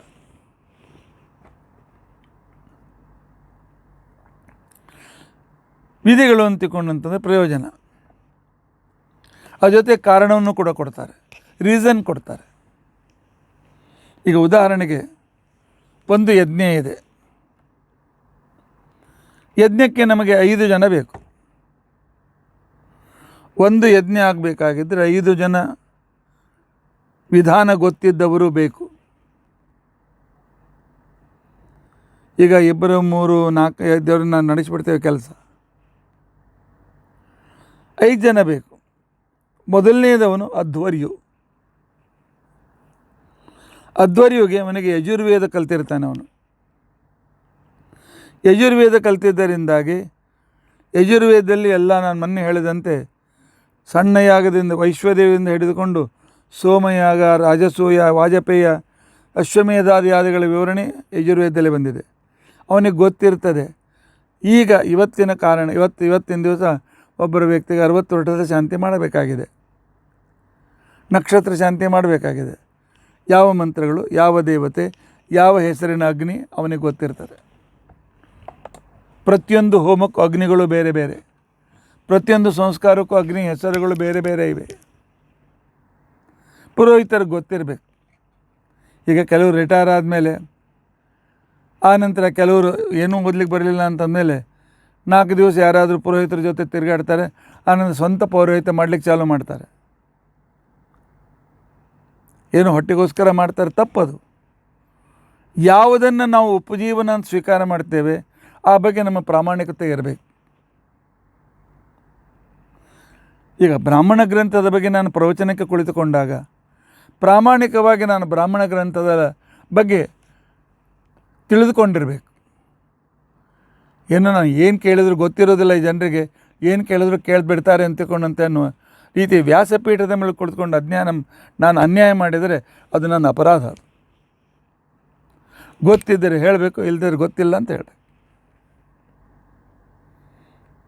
ಆ ಪ್ರಾಮಾಣಿಕತೆ ಪುರೋಹಿತರಲ್ಲಿ ಬೇಕು. ಅದಕ್ಕೋಸ್ಕರ ಕಲಿಬೇಕು. 6 ವರ್ಷವಾದರೂ ಪೂರ್ತಿಯಾಗಿ ಗುರುಗಳ ಹತ್ರ ಇದ್ದುಕೊಂಡು ವೇದ ಮಂತ್ರ, ಮೀಮಾಂಸ, ಬ್ರಾಹ್ಮಣ ಗ್ರಂಥ, ಆನಂತರ ಜ್ಯೋತಿಷ್ಯ, ನೀತಿಶಾಸ್ತ್ರ ಇಷ್ಟನ್ನಾದರೂ ಕಲಿಬೇಕು. ಸಂಸ್ಕೃತ ಭಾಷೆ ಕಲಿಬೇಕು. ಇಲ್ಲದೇ ಇದ್ರೆ ಏನೇನೋ ಘೋಟಾಳ ಆಗಿಬಿಡ್ತದೆ. ಯಾವ್ಯಾವುದೋ ಒಟ್ಟು ಬಾಯಿ ಬಂದಿರುತ್ತೆ, ಯಜಮಾನ್ರಿಗೆ ಗೊತ್ತಿರೋದಿಲ್ಲ, ಅದರಿಂದ ನಡೆದು ಹೋಗ್ಬಿಡ್ತದೆ. ಇಲ್ಲಿ ಹಾಗಾಗಬಾರ್ದು. ಅಧ್ವರ್ಯು ಅಂತ ತಿಳ್ಕೊಂಡಂತವನು ಯಜುರ್ವೇದ ಇದೆ, ಅವನೇ ಮುಂದೆ ಹೋಮದಲ್ಲಿ ಮುಖ್ಯವಾಗಿ ಕೂತ್ಕೊಂಡು ಆಹುತಿ ಆಗ್ತಕ್ಕಂಥವನು. ಆ ನಂತರ ಪ್ರಸ್ತೋತಾಗೆ ಬ್ರಾಹ್ಮಣ ಗ್ರಂಥ ಗೊತ್ತಿರಬೇಕು, ಅದ್ರ ಜೊತೆಗೆ ಮೀಮಾಂಸಾ ಗ್ರಂಥವನ್ನು ಅಭ್ಯಾಸ ಮಾಡಿರಬೇಕು. ವಿಧಿ ಪ್ರಸಂಗದಲ್ಲಿ ಯಾವ ವಿಧಿಯಲ್ಲಿ ಹೆಚ್ಚು ಕಡಿಮೆ ಮಾಡಬೇಕು,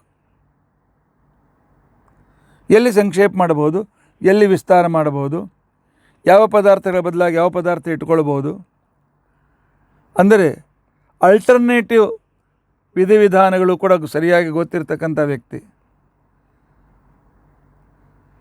ಅವನು ಋಗ್ವೇದ ಜ್ಞಾನಿಯಾಗಿರಬೇಕು ಅಂತಂತಾರೆ. ಋಗ್ವೇದದಲ್ಲಿ ದೇವತೆಗಳ ಹೆಸರಿನ ಜೊತೆಗೆ ತದಂತರ್ಗತ ಪರಮಾತ್ಮನ ರೂಪದ ಚಿಂತನೆಯೂ ಕೂಡ ಇರ್ತದೆ. ಒಬ್ಬ ಇಂದ್ರ, ಆದರೆ ಆ ಇಂದ್ರ ಎಲ್ಲ ಕಾಲಕ್ಕೂ ಒಂದೇ ಮಂತ್ರದಿಂದ ಅಲ್ಲ, ನವಗ್ರಹದಲ್ಲಿರ್ತಕ್ಕಂಥ ಪೂರ್ವ ದಿಕ್ಕಿಗೆ ಅಭಿಮಾನಿಯಾಗಿರ್ತಕ್ಕಂಥ ಇಂದ್ರನ ಮಂತ್ರವೂ ಬೇರೆ,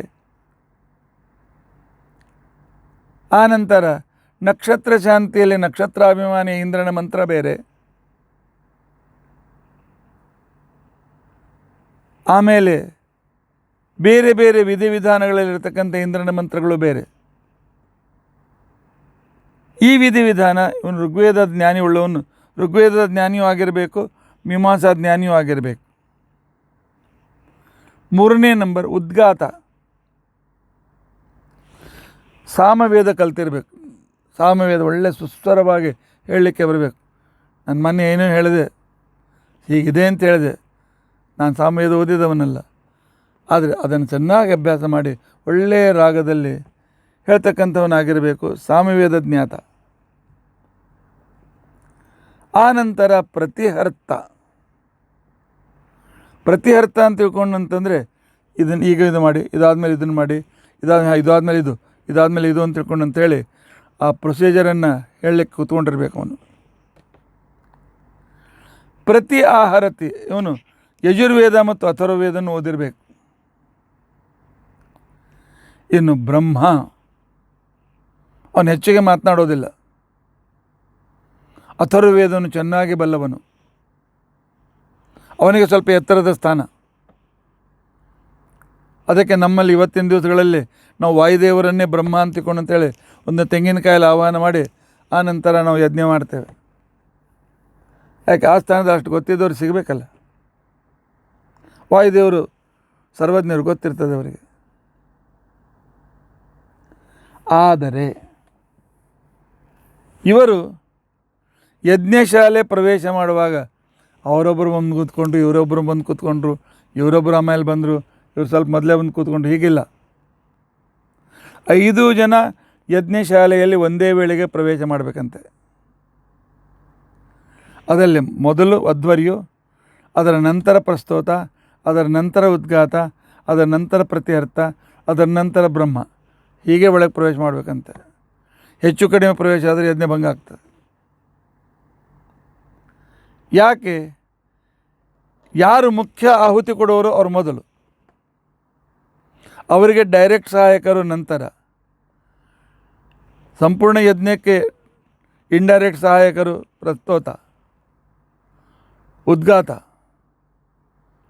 ಆ ನಂತರ ಪ್ರತಿಹರ್ತ ಬ್ರಹ್ಮ. ಸಮಯ ಬಂದಾಗ ಅವ್ರ ಉಪಯೋಗ ಇರ್ತದೆ, ಅದರಿಂದ ಅವ್ರ ಹಿಂದೆ.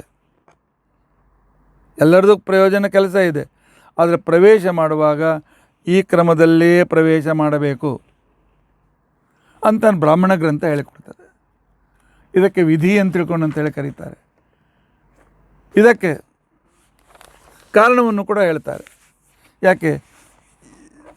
ಈಗ ಯಾರ ಕೆಲಸ ಏನು ಅದು ಮಹತ್ವಪೂರ್ಣವಾದದ್ದು. ಈಗ ಶಾಲೆ ಇದೆ, ಕ್ಲಾಸ್ನಲ್ಲಿ ವಿದ್ಯಾರ್ಥಿಗಳು ಮೊದಲು ಪ್ರವೇಶ ಮಾಡಬೇಕು, ಅಧ್ಯಾಪಕರು ಮೊದಲು ಪ್ರವೇಶ ಮಾಡಬೇಕು. ಅಥವಾ ಪ್ರವಚನ ಇದೆ, ಮೊದಲು ಆಚಾರ್ಯ ಬಂದು ಕೂತ್ಕೊಂಡು ಶ್ರೋತೃಗಳ ದಾರಿ ಕಾಯಬೇಕು, ಶ್ರೋತೃಗಳು ಕೂತ್ಕೊಂಡ ಮೇಲೆ ಆಚಾರ್ಯರು ಬರಬೇಕು. ಪ್ರವಚನದ ಮುಖ್ಯ ಯಜಮಾನರು ಶ್ರೋತೃಗಳು, ಅವರು ಮೊದಲು ಬರಬೇಕು. ಇವನಿಗೆ ಗೊತ್ತಿದೆ, ಓದ್ಕೊಂಡಿದೆ, ಮನೇಲಿ ಕೂತ್ಕೊಂಡೆ ಓದ್ಕೋಬೋದು. ಇಲ್ಲ, ಈಗ ಹೇಳಬೇಕಾಗಿದ್ದರೆ ಶ್ರೋತೃಗಳು ಬೇಕು.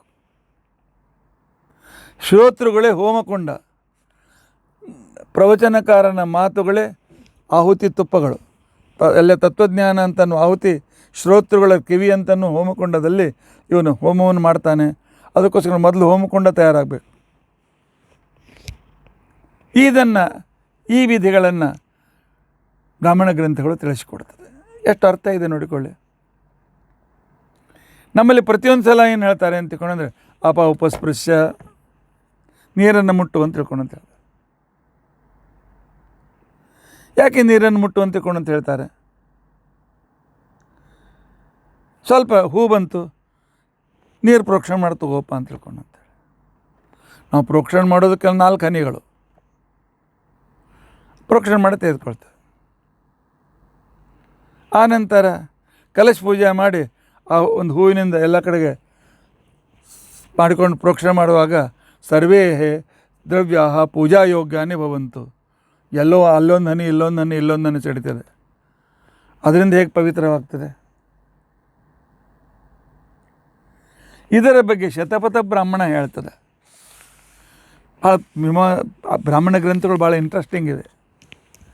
ಅಮೇಧ್ಯ ವೈ ಪುರುಷ, ಮೊದಲೇದ್ದು ಮನುಷ್ಯ ಅಪವಿತ್ರ. ದೇವತಾ ಸನ್ನಿಧಾನ ಬರೋವರೆಗೂ ಅಲ್ಲಿರ್ತಕ್ಕಂಥ ವಸ್ತುಗಳು ಕೂಡ ಅಪವಿತ್ರ, ಕೇವಲ ಜಡ. ಇನ್ನು ಮನುಷ್ಯ ಒಮ್ಮೆ ಸುಳ್ಳು ಹೇಳ್ತಾನೆ, ಒಮ್ಮೆ ಭಕ್ಷಣೆ ಮಾಡ್ತಾನೆ, ಅಪೇಯಪಾನ ಮಾಡಿರ್ತಾನೆ, ಅಥವಾ ಏನೋ ತಪ್ಪುಗಳನ್ನು ಮಾಡಿರ್ತಾನೆ, ಅದನ್ನು ಇವನು ಅಶುದ್ಧನಾಗಿರ್ತಾನೆ. ಅಮೇಧ್ಯ ವೈ ಪುರುಷ ಯದನೃತಂ ವದತಿ. ಸುಳ್ಳು ಹೇಳ್ತಕ್ಕಂಥವರನ್ನು ಯಜ್ಞಕ್ಕೆ ಮೊದಲು ಕೂಡಿಸ್ಬೇಡ್ರಿ ಅಂತಂತಾರೆ. ಅವನು ಅಪವಿತ್ರ ವ್ಯಕ್ತಿ. ಆದರೆ ಅವನು ಸುಳ್ಳು ಹೇಳಿದ್ದಾನೆ ಬಿಟ್ಟಿದ್ದಾನೆ ಯಾರಿಗೂ ಗೊತ್ತು. ಅದಕ್ಕೋಸ್ಕರವೇ ಆ ಅಶುದ್ಧಿ ಹೋಗೋದಕ್ಕೋಸ್ಕರ ಪವಿತ್ರಂ ವಾ ಆಪಹ, ನೀರು ಪವಿತ್ರತೆಯ ದ್ಯೋತಕ. ನೀವು 11ನೇ ಸ್ಕಂದದಲ್ಲಿ ಕೇಳಿದ್ದೀರಿ. ನೀರಿನ ಸ್ಪರ್ಶ ಆದರೆ ಸಾಕು ಅವನು ಪವಿತ್ರನಾಗ್ತಾನೆ. ಒಂದು ಹನಿ ಸಿಡಿದ್ರೆ ಸಾಕು ಅವನು ಪವಿತ್ರನಾಗ್ತಾನೆ. ವರುಣನಿಗೆ ಅಷ್ಟು ಸಾಮರ್ಥ್ಯ ಇದೆ. ತರ್ಕ ಇಲ್ಲಿ ಬೇರೆ, ಆದರೆ ವರುಣನಿಗೆ ಅಷ್ಟು ಸಾಮರ್ಥ್ಯ ಇದೆ. ಒಂದು ಹನಿ ಸಿಡಿದ್ರು ಆ ವ್ಯಕ್ತಿಯನ್ನು ಪವಿತ್ರ, ಆ ವಸ್ತುವನ್ನು ಪವಿತ್ರ ಮಾಡ್ತಕ್ಕಂಥ ಸಾಮರ್ಥ್ಯ ಇದೆ. ತಸ್ಮಾದ್ವಾ ಆಪಸ್ಪೃಶತಿ. ಆದ್ದರಿಂದಾಗಿ ಹೋಮದಲ್ಲಿ ಯಜ್ಞದಲ್ಲಿ ಏನು ಮಾಡಿದ್ರು? ಮೊದಲು ನೀರು ಮುಟ್ಟು ಅಂತ ತಿಳ್ಕೊಂಡಂತಾರೆ. ಅಪಸ್ಪೃಷ್ಟ, ಮೇಲಿಂದ ಮೇಲೆ ಪ್ರಯೋಗದಲ್ಲಿ ಅಕ್ರಮ ಬರ್ತದೆ. ಇನ್ನು ಬ್ರಾಹ್ಮಣ ಗ್ರಂಥದಲ್ಲಿ ವಿನಿಯೋಗ ಬಹಳ ಮುಖ್ಯವಾಗಿರ್ತಕ್ಕಂಥದ್ದು. ಆ ಮಂತ್ರದಲ್ಲಿರ್ತಕ್ಕಂಥ ಒಂದು ವಿಶಿಷ್ಟ ಒಂದು ಕ್ರಮ. ಯಾವ ಮಂತ್ರ ಎಲ್ಲಿಗೆ ಉಪಯೋಗಿಸ್ಬೇಕು, ಹೇಗೆ, ಯಾಕೆ ಉಪಯೋಗಿಸ್ಬೇಕು? ಈಗ ಉದಾಹರಣೆಗೆ ಒಂದು ಮಂತ್ರ ಇದೆ, ತಾಂಡ್ಯ ಬ್ರಾಹ್ಮಣದಲ್ಲಿ ವಿವರಣೆ ಬರ್ತದೆ. ಸನಪ್ಪವಸ್ವ ಶಂಗವೇ. ಯಾವ ಮನುಷ್ಯನಿಗೆ ಪ್ರಾಯಶ್ಚಿತ್ತ ಹೋಮ ಇರ್ತದಲ್ಲ, ಏನೋ ಪಾಪ ನಡೆದಿರ್ತದೆ, ಏನೋ ಅಶುದ್ಧಿ ಆಗಿರ್ತದೆ, ಏನೋ ಮೇಲಿಗೆ ಆಗಿರ್ತದೆ, ಯಾವುದೋ ಒಂದು ಪಾಪದಿಂದ ಒಂದು ಅಪವಿತ್ರತೆ ಬಂದಿರ್ತದೆ. ಅಂಥ ವೇಳೆಯಲ್ಲಿ ಹಾಕ್ತಕ್ಕಂಥ ಸಂದರ್ಭದಲ್ಲಿ ಪವಮಾನ ಒಂದು ಮಂತ್ರ ಇದೆ, ಸನಪ್ಪವಸ್ವ ಶಂಗವೇ. ತಾಂಡ್ಯ ಬ್ರಾಹ್ಮಣದವರಂತಾರೆ, ಈ ಮಂತ್ರದಲ್ಲಿ ಏನು ಪ್ರಾರ್ಥನೆ ಇದೆ?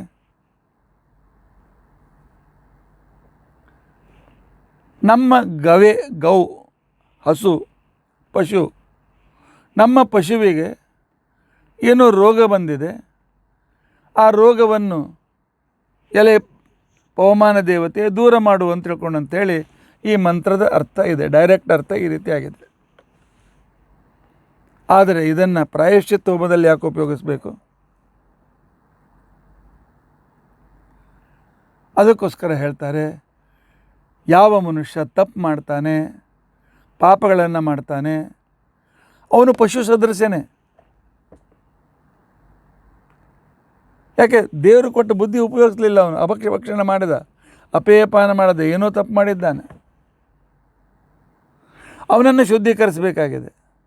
ಅದಕ್ಕೋಸ್ಕರ ಈ ಮಂತ್ರ ಅಂದರೆ ಪಶು ಸದೃಶನಾಗಿರ್ತಕ್ಕಂತಹ ಏನೇನು ತಪ್ಪು ಮಾಡಿರ್ತಕ್ಕಂಥವರಿದ್ದಾರೆ ಅವರೆಲ್ಲರ ಶುದ್ಧಿಗೋಸ್ಕರ ಈ ಮಂತ್ರವನ್ನು ಉಪಯೋಗಿಸಬೇಕು. ಇಲ್ಲಿ ಪಶು ಸದೃಶನಾದಂಥ ಅಜ್ಞಾನಿಗೆ ಒಳ್ಳೆಯ ಜ್ಞಾನ ಕೊಟ್ಟು ದೇವರ ಅನುಗ್ರಹವಾಗುವಂತೆ ಮಾಡಿ ಅವನ ಮುಂದೆ ಸಾಧನೆಗೆ ಅನುಕೂಲ ಮಾಡಿಕೊಡಬೇಕು. ಆದ್ದರಿಂದಾಗಿ ಈ ಮಂತ್ರ ಹೇಳ್ಬೋದು ಅಂತ ತಿಳ್ಕೊಳುತ್ತೆ. ಈ ಮಂತ್ರ ಇಲ್ಲಿ ಯಾಕೆ ಹೇಳಬೇಕು ಅನ್ನೋ ಪ್ರಶ್ನೆಗೆ ಬ್ರಾಹ್ಮಣ ಗ್ರಂಥ ಉತ್ತರ ಕೊಡ್ತದೆ.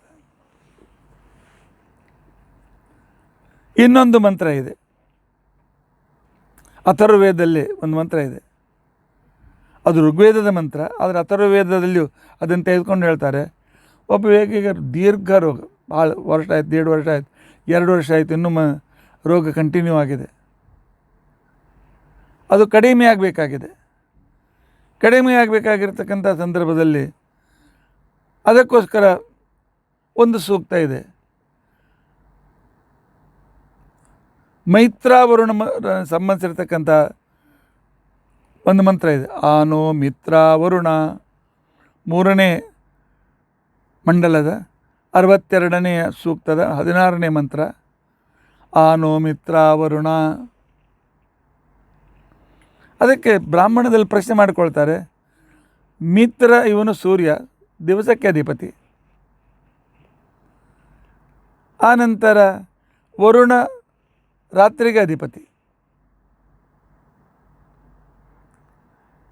ಮಿತ್ರ ಪ್ರಾಣವನ್ನು 5 ಪ್ರಾಣಗಳಲ್ಲಿ ಪ್ರಾಣವನ್ನು ಅದಕ್ಕೆ ಅವನು ಅಭಿಮಾನಿಯಾಗಿದ್ದಾನೆ. ವರುಣ ಅಪಾನಕ್ಕೆ ಅಭಿಮಾನಿಯಾಗಿದ್ದಾನೆ. ಈಗ ಇಬ್ಬರನ್ನು ಯಾಕೆ ತೆಗೆದುಕೊಂಡ್ರೆ? ಹಗಲು ರಾತ್ರಿ ಪರಸ್ಪರ ವಿರುದ್ಧ ಅಲ್ಲೇನು? ಮಿತ್ರಾವರುಣ ಮಂತ್ರವೇ ಯಾಕೆ ತೆಗೆದುಕೊಂಡು ಮಿತ್ರ ಮಂತ್ರ ಸೂರ್ಯ ಮಂತ್ರ ತೆಗೆದುಕೊಂಡ್ರೆ ಆಗ್ತಿತ್ತಲ್ಲ ಅಂತ ಅನ್ನುವ ಪ್ರಶ್ನೆ.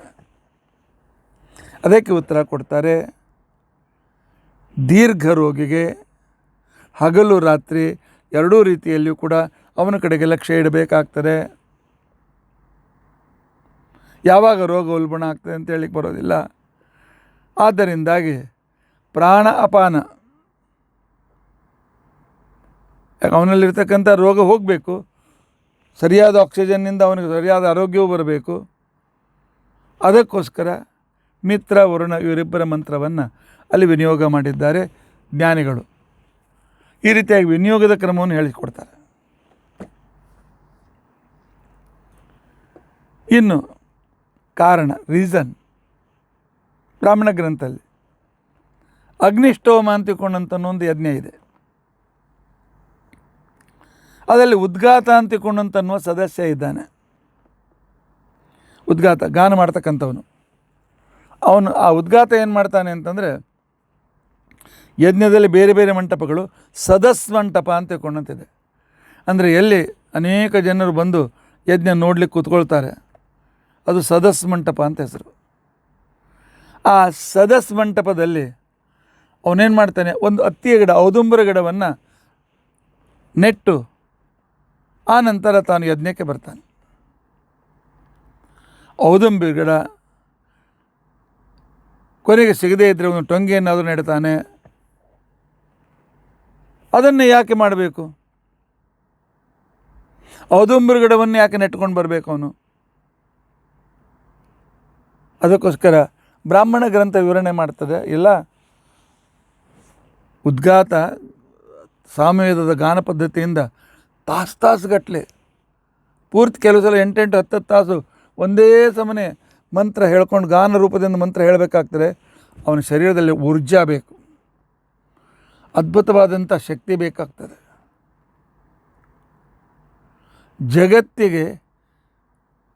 ಜಗತ್ತಿನಲ್ಲಿರ್ತಕ್ಕಂಥ ಅಂಗಾರಾಮ್ಲ ವಾಯುವನ್ನು, ಕಾರ್ಬನ್ ಡೈಆಕ್ಸೈಡನ್ನು ಅಬ್ಸಾರ್ವ್ ಮಾಡಿಕೊಂಡು ಸತತ ಹಗಲು ರಾತ್ರಿ ಆಕ್ಸಿಜನ್ ಕೊಡ್ತಕ್ಕಂಥ ಶಕ್ತಿ, ಊರ್ಜಾ ಶಕ್ತಿ ಔದುಂಬರ ಗಿಡಕ್ಕೆ ಪರಮಾತ್ಮ ಕೊಟ್ಟಿದ್ದಾನೆ.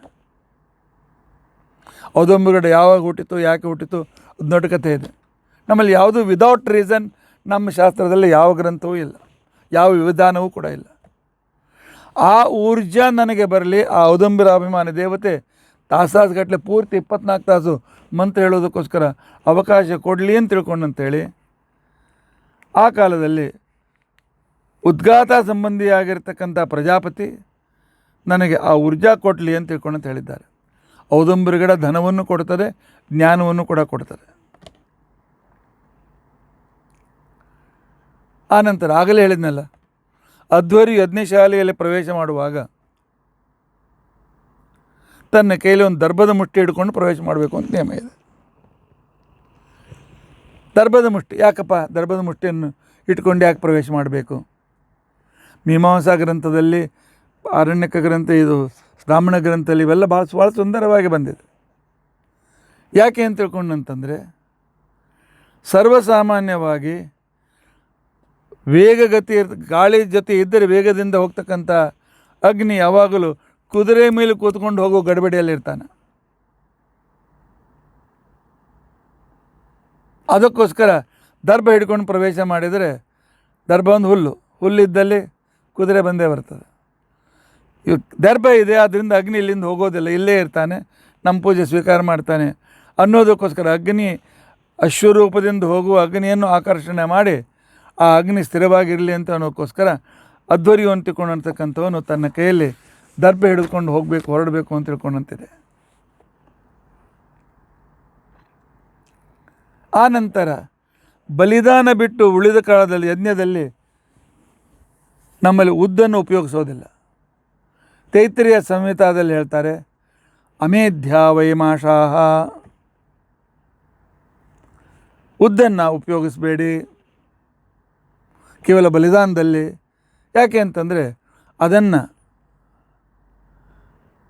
ಎಷ್ಟು ಪ್ರೋಟೀನ್ ಮಾಂಸದಲ್ಲಿದೆಯೋ ಅಷ್ಟೇ ಪ್ರೋಟೀನ್ ಉದ್ದಿನಲ್ಲಿಯೂ ಕೂಡ ಇದೆ, ಉದ್ದಿನ ಬೇಳೆಯಲ್ಲಿದೆ.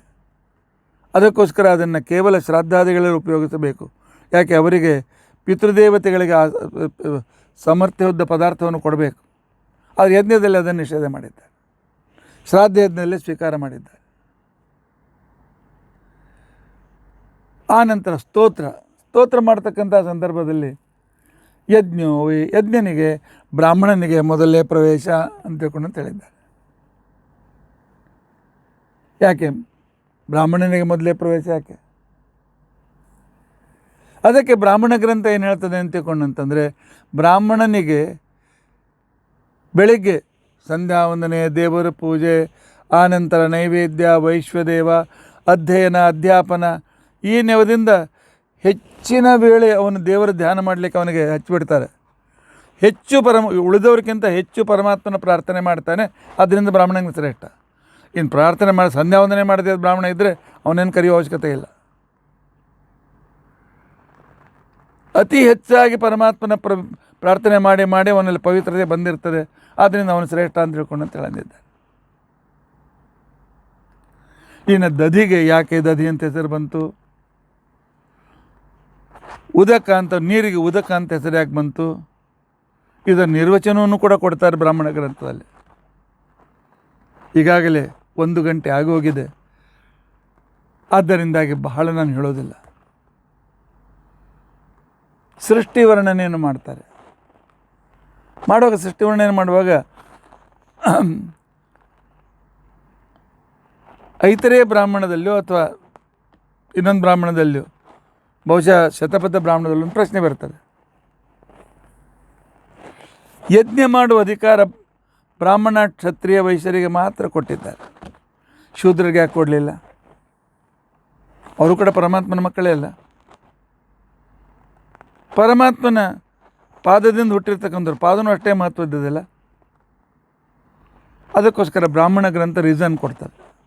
ಏನು ಕೊಡ್ತದೆ ಅಂತಂದರೆ, ಪರಮಾತ್ಮನ ಮುಖದಿಂದ ಬ್ರಾಹ್ಮಣ ಹುಟ್ಟುವ ಜೊತೆಯಲ್ಲಿ ಅಗ್ನಿನ ಹುಟ್ಟಿದ್ದಾನೆ, ದೇವತೆ ಹುಟ್ಟಿದ್ದಾನೆ, ದೇವತೆ ಜೊತೆಯಲ್ಲಿ ಬ್ರಾಹ್ಮಣ ಹುಟ್ಟಿದ. ಕ್ಷತ್ರಿಯ ಬಾಹುಗಳಿಂದ ಹುಟ್ಟುವಾಗ ಪರಮಾತ್ಮನ ಬಾಹುಗಳಿಂದ ಕ್ಷತ್ರಿಯನ ಜೊತೆಯಲ್ಲಿ ಇಂದ್ರ ಹುಟ್ಟಿದ್ದಾನೆ. ತೊಡೆಯಿಂದ ವೈಶ್ಯರು ಹುಟ್ಟುವಾಗ ಅವರ ಜೊತೆಯಲ್ಲಿ ವಿಶ್ವದೇವತೆಗಳು ಹುಟ್ಟಿದ್ದಾರೆ. ಆದರೆ ಪಾದದಿಂದ ಶುದ್ಧ ಹುಟ್ಟುವಾಗ ದೇವತೆಗಳು ಹುಟ್ಟಲೇ ಇಲ್ಲ, ಯಾವ ದೇವತೆಗಳು ಜೊತೆಯಲ್ಲಿಲ್ಲ. ಆದ್ದರಿಂದಾಗಿ ಯಜ್ಞ ಇದು ದೇವತಾರಾಧನೆ. ಅದಕ್ಕೋಸ್ಕರ ಅವನು ಬ್ರಾಹ್ಮಣರನ್ನು ಮುಂದೆ ಮಾಡಿಕೊಂಡು ಯಜ್ಞ ಮಾಡಬೇಕು. ಈಗ ತನ್ನ ಜೊತೆಯಲ್ಲಿ ಹುಟ್ಟುವಾಗ ಜೊತೆಯಲ್ಲಿ ದೇವತೆಗಳೇ ಇಲ್ಲ, ಅದೇನು ಡೈರೆಕ್ಟ್ ಅವನಿಗೆ ಹೋಮಕ್ಕೆ ಅಧಿಕಾರ ಇಲ್ಲ. ಹೊರತು ತಿರಸ್ಕಾರ ಮಾಡಬೇಕು, ಕಡಿಮೆ ತೋರಿಸ್ಬೇಕು ಅಂತೇನಲ್ಲ. ದೇವತೆಗಳು ಬರಬೇಕಲ್ಲ, ಆದ್ದರಿಂದ ಬ್ರಾಹ್ಮಣರನ್ನು ಇಟ್ಕೊಂಡಿದ್ದರೆ ಅವ್ರ ಜೊತೆಗೆ ಬ್ರಾಹ್ಮಣರು ಬಂದಿರ್ತಾರೆ, ಇವನು ಅವ್ರ ಜೊತೆಯಲ್ಲಿ ಸೇರಿಕೊಂಡು ಅವರಿಗೆ ಆ ಯಜ್ಞದಲ್ಲಿ ತಾನು ಸೇವಾ ಮಾಡ್ತಾಯಿದ್ದರೆ ಅವನಿಗೆ ಆ ಪೂರ್ಣ ಫಲ ಸಿಗ್ತದೆ ಅಂತೇಳಿ ಶಾಸ್ತ್ರ ಹೇಳ್ತಾರೆ. ಒಂದು ಸಲ ಮನಸ್ಸಿಗೂ ಮಾತಿಗೂ ಜಗಳ ಉಂಟಾಯಿತಂತೆ. ಅವರಿಬ್ಬರು ಆ ಅಭಿಮಾನಿ ದೇವತೆಗಳು ಬ್ರಹ್ಮದೇವರ ಹತ್ರ ಹೋದರು. ನಮ್ಮ ಇಬ್ಬರಲ್ಲಿ ಯಾರು ಶ್ರೇಷ್ಠ ಹೇಳ್ರಿ ಅಂತ ತಿಳ್ಕೊಂಡಂತೆ. ಆಗ ಬ್ರಹ್ಮದೇವರು ಹೇಳಿದ್ರಂತೆ, ಮನಸ್ಸು ಶ್ರೇಷ್ಠ ಹೋಗುವಂತ. ಯಾಕೆ ಮನಸ್ಸಿಂದೇನಿತ್ತು, ನನಗೆ ಗೊತ್ತಿಲ್ಲದೆ ಇದ್ದದ್ದೇ ನಮ್ಮ ಮಾತು ಯಾವುದೂ ಆಡಲಿಕ್ಕೆ ಸಾಧ್ಯ ಇಲ್ಲ, ನನಗೆ ಗೊತ್ತಿದ್ದನ್ನೇ ಆಡ್ತದೆ ಅಂಥೇಳಿ. ವಾಕ್ಯನ ತರ್ಕ ಏನಿತ್ತು, ಮನಸ್ಸಿನಲ್ಲಿದ್ದದ್ದನ್ನು ಜಗತ್ತಿಗೆ ತಿಳಿಸ್ಕೊಡೋ ನಾನು ಅಂತ ತಿಳ್ಕೊಂಡು ಅಂಥೇಳಿ, ನನಗೆ ಶ್ರೇಷ್ಠತೆ ಬೇಕು ಅಂತ. ಅದಕ್ಕೆ ಬ್ರಹ್ಮದೇವರು ನಿರ್ಣಯ ಕೊಡ್ತಾರೆ, ಇಲ್ಲ ಮನಸ್ಸು ಶ್ರೇಷ್ಠ. ಯಾಕೆ? ಸ್ತೋತ್ರ ಮಂತ್ರಗಳನ್ನು ಜೋರಾಗಿ ಹೇಳು ಕ್ಕಿಂತಲೂ ಸ್ವಲ್ಪ ಸರಿಯಾಗಿ ಕಲಿತು ಮನಸ್ಸಿನಲ್ಲಿ ಏಕಾಗ್ರಚಿತ್ತನಾಗಿ ಧ್ಯಾನ ಮಾಡ್ತಾ ಇದ್ದರೆ ಹೆಚ್ಚು ಪರಮಾತ್ಮನ ಸಮೀಪ ಇರುತ್ತೆ. ಹೇಳುವಾಗ ಅಲ್ಲಲ್ಲಿ ಕಡೆಗೆ ಲಕ್ಷ್ಯ ಹೋಗ್ತದೆ, ಅಥವಾ ಮನಸ್ಸು ಕೊಟ್ಟು ಇನ್ವಾಲ್ವ್ ಆಗಿ ಹೇಳ್ತಾ ಇದ್ರೆ ಎಲ್ಲ ಲಕ್ಷ್ಯ ಹೋಗೋದಿಲ್ಲ, ಮಾತು ಬೇರೆ. ಆದ್ದರಿಂದಾಗಿ ಇಂಥ ಸಾವಿರಾರು ವಿಷಯಗಳು. ಆನಂತರ ಅನೇಕ ರಾಜರ ಕಥೆಗಳು ಬರ್ತದೆ, ಊರ್ವಶಿ ಪುರೂರವ ಕಥೆ ಬರ್ತದೆ, ಆನಂತರ ಶುನಶೇಪನ ಕಥೆ ಬರ್ತದೆ, ವಿಶ್ವಾಮಿತ್ರರ ಕಥೆ ಬರ್ತದೆ, ಇತ್ಯಾದಿ ಬ್ರಾಹ್ಮಣ ಗ್ರಂಥದಲ್ಲಿ ಈ ರೀತಿಯಾಗಿ ನಡೆದಿರ್ತಕ್ಕಂಥ ಇತಿಹಾಸ, ನಮ್ಮ ವೈದಿಕ ಇತಿಹಾಸವನ್ನು ಬ್ರಾಹ್ಮಣ ಗ್ರಂಥಗಳು ಹೇಳಿಕೊಡ್ತವೆ. ಎಷ್ಟು ಮಹತ್ವಪೂರ್ಣ ಇದೆಯಲ್ಲ. ನಮ್ಮ ಹಿಂದಿನವರು ಎಷ್ಟು ಅಭ್ಯಾಸ ಮಾಡಿರಬೇಕು ಕಲ್ಪನೆ ಮಾಡಿಕೊಳ್ಳಿ. ಎಷ್ಟು ನಮಗೆ ವಿಷಯವನ್ನು, ನಾನೇನು ಅಲ್ಲೊಂಚೂರು ಇಲ್ಲೊಂಚೂರು ಹೇಳಿದ್ದೇನೆ, ಇಂಥ ಸಾವಿರಾರು ವಿಷಯಗಳು. ಇದು ಯಾಕೆ ಅಂತ ಪ್ರಶ್ನೆ ಬಂದಾಗ ಆ ಕಾಲದಲ್ಲಿ ಯಾಕೆ ಅಂತಲೂ ಉತ್ತರ ಕೊಡ್ತಕ್ಕಂಥದ್ದು ಬ್ರಾಹ್ಮಣ ಗ್ರಂಥಗಳು, ಮೀಮಾಂಸಾ ಗ್ರಂಥಗಳು. ಅದು ಓದಿದ್ರೇ ಆಚಾರ್ಯರಿಗೆ ಯಾಕೆ ಅಂತ ನೀವು ಕೇಳಿದ್ರೆ ಅದಕ್ಕೆ ರೀಸನ್ ಕೊಡ್ತಾರೆ. ಇಲ್ಲದಿದ್ದರೆ ಏನೋ ಕಲ್ಪನೆಯನ್ನು ನಾವು ಕೊಟ್ಟದ್ದು ರೀಸನ್ ಸರಿಯಾಗಿರೋದಿಲ್ಲ. ತಾಸಿನ ಮೇಲೆ ಭಾಳ ಹೊತ್ತಾಯ್ತಲ್ಲ, ನೋಡೋಣ. ನಾಳಿನ ದಿವಸ ಒಂದೆರಡು ಬ್ರಾಹ್ಮಣರ ವಿಶಿಷ್ಟತೆಯನ್ನು ತೆಗೆದುಕೊಂಡು ಮುಂದೆ ಒಂದೊಂದು ಉಪನಿಷತ್ತಿಗೆ ಒಂದೊಂದು ದಿವಸನಂತೆ 11 ಉಪನಿಷತ್ತಿನ ವಿವರಣೆಯನ್ನು ತಿಳಿದುಕೊಳ್ಳಿಕ್ಕೆ ಪ್ರಯತ್ನಿಸೋಣ. ಯಾಕೆ ಏನೋ ಮನಸ್ಸಿನಲ್ಲಿ ಬಂದಿದೆ, ಈಗ ಯಾಕೆ ಬಂತು ನಿಮಗೆ, ಭಾಗವತ್ ಬಿಟ್ಟು ಅದು ಯಾಕೆ ಹೊರಟಿದ್ದೀರಿ? ಆದರೆ ಮುಂದೆ ಪುರಾಣ ಮತ್ತು ಉಪನಿಷತ್ತಿನ ವಿವರಣೆ ಬರ್ತದೆ 12ನೇ ಸ್ಕಂದದಲ್ಲಿ. ವೇದಗಳಿಂದ ಉಪನಿಷತ್ತುಗಳು, ಬ್ರಾಹ್ಮಣ ಉಪನಿಷತ್ತುಗಳ ಕ್ರಮ ಹೇಗೆ ಹುಟ್ಟಿತು ಅಂತನ್ನೋದನ್ನು 12ನೇ ಸ್ಕಂದಲ್ಲಿ ಹೇಳಿ ಮುಂದೆ ಪುರಾಣದ ವಿಭಾಗವನ್ನು ಹೇಳ್ತಾರೆ. ಪುರಾಣ ಬಂದಾಗ ಏನು ಮಾಡಬೇಕು ಅಂತ ನೋಡೋಣ, ವಿಚಾರ ಮಾಡಲಿಲ್ಲ ನಾನಿನ್ನು. ಆದರೆ ಮೊದಲು ಆ ಉಪನಿಷತ್ತು ಏನು ಹೇಳ್ತದೆ, ಒಂದು ದಿವಸ ಒಂದೇ ಉಪನಿಷತ್ತು. ಯಾಕೆ? ಉಪನಿಷತ್ತುಗಳಿಗೆ ಅರ್ಥ ಮಾಡಬೇಕು ಅಂಥೇಳಿ ಎಲ್ಲ ಉಪನಿಷತ್ತು ಕೆಳಗೆ ಖಂಡಾರ್ಥ ಬರೆದಿರ್ತಕ್ಕಂಥವರು ಕಲಿಯುಗದ ಕಾಮಧೇನು ಕಲ್ಪವೃಕ್ಷ ಮಂತ್ರಾಲಯ ಪ್ರಭುಗಳು ರಾಘವೇಂದ್ರ ಸ್ವಾಮಿಗಳು. ಬರ್ತಾ ಇದೆ ಹುಣ್ಣಿಮೆ, ಪ್ರತಿಪದೆ, ದ್ವಿತೀಯ, ಪೂರ್ವಾರಾಧನ, ಮಧ್ಯಾರಾಧನ, ಉತ್ತರಾರಾಧನ ಬರ್ತಾ ಇದೆ. ಅವ್ರದ್ದೊಂದು ಸೇವೆ. ಅವರು ಈ ಉಪನಿಷತ್ತಿನ ಖಂಡಾರ್ಥದಲ್ಲಿ ಏನು ಹೇಳಿದ್ದಾರೆ ಅಂತನ್ನೋದನ್ನು ಒಂದೊಂದು ದಿವಸ ಒಂದೊಂದು ಉಪನಿಷತ್ತು. ಏನು ಆಚಾರ್ಯ ಭಾಗವತ್ ಬಿಟ್ಟು ಎಲ್ಲೂ ಹೋಗಿದ್ದೀರಿ? ನಾವು ಎಲ್ಲೂ ಹೋಗ್ತಾ ಇಲ್ಲ. ಸರ್ವೋಪನಿಷದಾತ್ ಸಾರಾತ್ ಜಾತಾ ಭಾಗವತೀ ಕಥಾ. ಭಾಗವತದ ಕಥೆ ಉಪನಿಷತ್ತಿನ ಸಾರ ಅಂತ ಹೇಳಿದ್ದಾರೆ. ಇಲ್ಲಿವರೆಗೂ ಭಾಗವತ ನೀವು ಹೆಚ್ಚಿನ ಭಾಗ ಕೇಳಿದ್ದೀರಿ, ಸ್ವಲ್ಪ ಭಾಗ ಬಾಕಿ ಉಳಿದಿದೆ. ಅದು ಉಪನಿಷತ್ತು ಏನು ಹೇಳ್ತದೆ, ಭಾಗವತದಿಂದ ಸಂಬಂಧ ಏನು ಅನ್ನೋದನ್ನು. ಎರಡನೇದು, ರಾಯರ ಉಪಕಾರವನ್ನು ಸ್ವಲ್ಪ ಆದರೂ ಸ್ಮರಣೆ ಮಾಡೋಣ. ಇಲ್ಲದೆ ಬರೀ ನಾವು ರಾಯರ ಹಸ್ತೋದಕ ಊಟ ಅದರಲ್ಲೇ ಎಷ್ಟು ಲಕ್ಷ್ಯ ಇರ್ತದೆ. ಇಲ್ಲ, ರಾಯರ ಮಾಡಿದ ಉಪಕಾರವನ್ನು ಅವರ ಗ್ರಂಥದಿಂದ ನಾವು ತಿಳಿದುಕೊಳ್ಳಬೇಕು. ಆದ್ದರಿಂದಾಗಿ ನಾಳಿನ ದಿವಸ ಒಂದೆರಡು ಬ್ರಾಹ್ಮಣಗಳ ನಂತರ ಉಪನಿಷತ್ತುಗಳ ವಿವರಣೆ ತಿಳಿದುಕೊಳ್ಳಿಕ್ಕೆ ಪ್ರಯತ್ನಿಸೋಣ. ಶ್ರೋತೃಗಳಿಗೆ ಕಥೆ ಬಂದಿಲ್ಲ ಅಂತಿಕೊಂಡಂತೇಳಿ ಬೇಜಾರು ಪಡಬೇಡಿ, ಇವೆಲ್ಲ ಗೊತ್ತಿರಬೇಕು. ನಿಮ್ಮ ಮಕ್ಕಳಿಗೆ ಹೇಳಿ, ನಮ್ಮಲ್ಲಿ ಎಂಥ ಅದ್ಭುತ ಸಾಹಿತ್ಯ ಇದೆ, ಸುಮ್ಮನೆ ಶಾಲೆ ಕಾಲೇಜಿನಲ್ಲಿ ಕಲಿತಾಕ್ಷಣಕ್ಕೇ ನಮ್ಮ ಸಮಾನ ಯಾರೂ ಇಲ್ಲ ಅಂತ ತಿಳ್ಕೊಂಡು ಅಂತೇಳಿ ಬೀಗ್ತೀರಾ? ಹೊಟ್ಟೆಗೋಸ್ಕರ ಅಷ್ಟೇ ವಿದ್ಯೆ ಅದು. ಕಲಿಯೋದು ಬೇಡ ಅಂತ ಅನ್ನೋದಿಲ್ಲ, ಕಲೀರಿ, ಹೊಟ್ಟೆ ತುಂಬಿಸ್ಕೊಳ್ಬೇಕಲ್ಲ. ಆದರೆ ಜೀವನದ ಉದ್ದಕ್ಕೂ ಓದಿದ್ರು ಇನ್ನೂ ಓದಿಲ್ಲ ಅಂತ ತಿಳ್ಕೊಂಡಂತ ಅನಿಸುವಂತೆ ಇರತಕ್ಕಂಥ ಜ್ಞಾನದ ರಾಶಿ ಭಂಡಾರ ಎಷ್ಟು ನಾಶವಾಗಿದೋ ಗೊತ್ತಿಲ್ಲ. ಯಾಕಂದರೆ ಬೇರೆ ಧರ್ಮದವರು ಆಕ್ರಾಮಕರಾಗಿರ್ತಕ್ಕಂಥವರೆಲ್ಲರೂ ಎಷ್ಟೋ ಗ್ರಂಥ ಸುಟ್ಟಾಕಿದ್ದಾರೆ. ಆ ನಂತರ ಬೌದ್ಧರು, ಬ್ರಿಟಿಷರು ಬಂದು ಸುಟ್ಟಿದ್ದಾರೆ. ನಾಲಂದಾ ವಿಶ್ವವಿದ್ಯಾಲಯಕ್ಕೆ ಬೆಂಕಿ ಹಚ್ಚಿದರೆ ಎಷ್ಟು ಪುಸ್ತಕ ಲೈಬ್ರರಿ ದೊಡ್ಡದಿತ್ತು ಅಂತಾರೆ, 2 ವರ್ಷ ಉರಿತಿತ್ತಂತೆ, ಇನ್ನೂ ಅಷ್ಟು ಪುಸ್ತಕ ಸುಟ್ಟಾಕಿದ್ದಾರೆ. ಆದರೆ ಉಪಲಬ್ಧ ಇದ್ದದ್ದು ನಮ್ಮೊಂದು ಜೀವನ ಸಾಲೋದಿಲ್ಲ. ಏನೋ ಪ್ರೇರಣೆ ದೇವರು ಮಾಡಿದ್ದಾರೆ, ತಿಳಿದುಕೊಳ್ಳಿಕ್ಕೆ ಪ್ರಯತ್ನಿಸೋಣ. ಇತಿ ಅದ್ಯ ಕಥಾ ಪ್ರಸಕ್ತಿ. ಹರೇ ರಾಮ ರಾಮ ರಾಮ ಹರೇ ಹರೇ, ಹರೇ ಕೃಷ್ಣ ಕೃಷ್ಣ ಕೃಷ್ಣ ಹರೇ, ಹರೇ ರಾಮ ರಾಮ ರಾಮ ಹರೇ ಹರೇ, ಹರೇ ಕೃಷ್ಣ ಕೃಷ್ಣ ಕೃಷ್ಣ ಹರೇ, ಹರೇ ರಾಮ ರಾಮ ರಾಮ ಹರೇ ಹರೇ, ಹರೇ ಕೃಷ್ಣ ಕೃಷ್ಣ ಕೃಷ್ಣ ಹರೇ. ಉಗ್ರಂ ವೀರಂ ಮಹಾವಿಷ್ಣುಂ ಜ್ವಲಂತಂ ಸರ್ವತೋಮುಖಂ ನೃಸಿಂಹಂ ಭೀಷಣಂ ಭದ್ರಂ ಮೃತ್ಯುಂ ನಮಾಮ್ಯ. ಅಚ್ಯುತಾನಂತ ಗೋವಿಂದ ಸ್ಮೃತಿ ಮಾತ್ರಾರ್ಥ್ಯನಾಶನ ರೋಗಾನ್ಮೇ ನಾಶೆ ಆಶೇಷಾನ್ ಆಶು ಧನ್ವಂತರೇ ಹರೇ. ಅಚ್ಯುತಾನಂತ ಗೋವಿಂದ ಪ್ರಣತಾಮಾರ್ತ್ಯನಾಶನ ರೋಗಾನ್ಮೇ ನಾಶೆ ಆಶೇಷಾನ್ ಆಶು ಧನ್ವಂತರೇ ಹರೇ. ಅಚ್ಯುತಾನಂತ ಗೋವಿಂದ ನಾಮೋಚ್ಚಾರಣ ಬೇಡಜಾತ್ ನಶ್ಯಂತಿ ಸಕಲಾ ರೋಗಾ ಸತ್ಯಂ ಸತ್ಯಂ ವದಾಮ್ಯಹಂ. ಅಚ್ಯುತ ಅನಂತ ಗೋವಿಂದ. ಅಕ್ಷಯಂ ಕರ್ಮ ಯಸ್ಮಿನ್ ಪರೇ ಸ್ವರ್ಪಿತಂ ಪ್ರಕ್ಷಯಂ ಯಾಂತಿ ದುಃಖಾನಿ ಯನ್ನಾಮತಃ. ಅಕ್ಷರೋ ಯೋಜನ ಸರ್ವದೇವಾಮೃತ ಕುಕ್ಷಿಗಂ ಯಸ್ಯ ವಿಶ್ವಂ ಸದಾ ಜಾತಿಕಂ ಪ್ರೀಣಯಾಮೋ ವಾಸುದೇವಂ ದೇವತಾ ಮಂಡಲ ಅಖಂಡ ಮಂಡಲ. ಶ್ರೀಕೃಷ್ಣಾರ್ಪಣಮಸ್ತು.